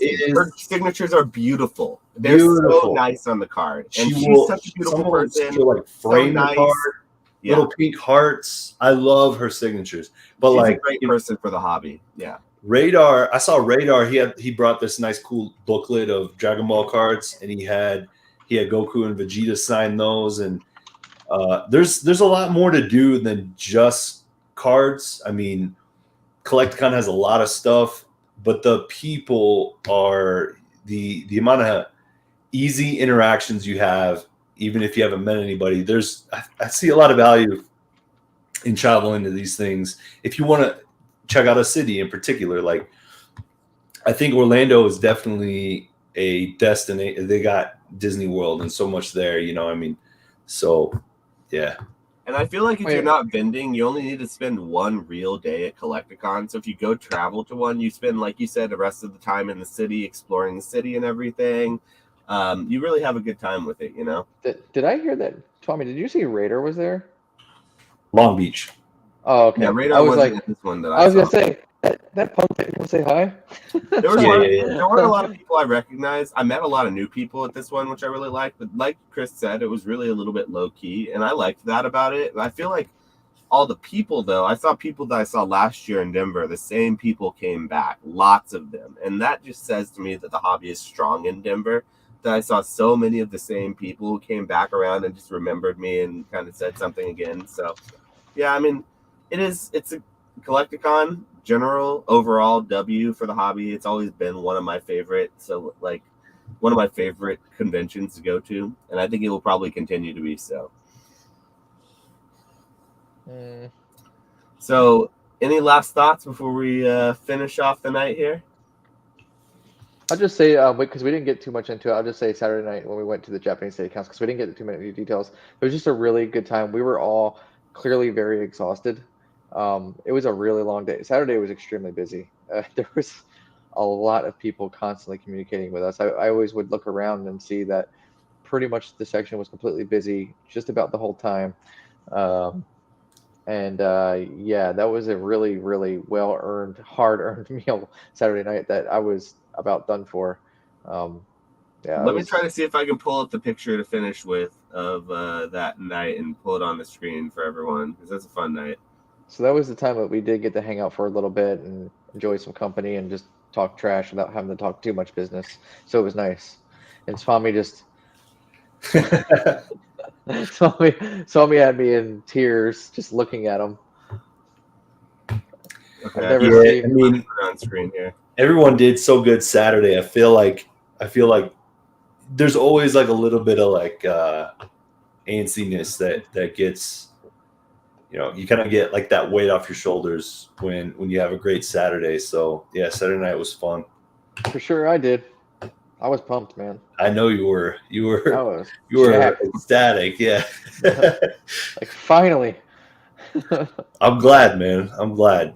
But yeah, party at Swami's next year. Everyone's invited. It'll be a good time. We'll make a good time out of it. I'm trying to think if there's anything else that's kind of I'm forgetting. I guess we should mention on the top side of our section we had the Vortex Gaming boys. So shout out them buying out binders from us. That's the picture. Is it sharing the screen there? Yeah, you want to zoom in a little bit?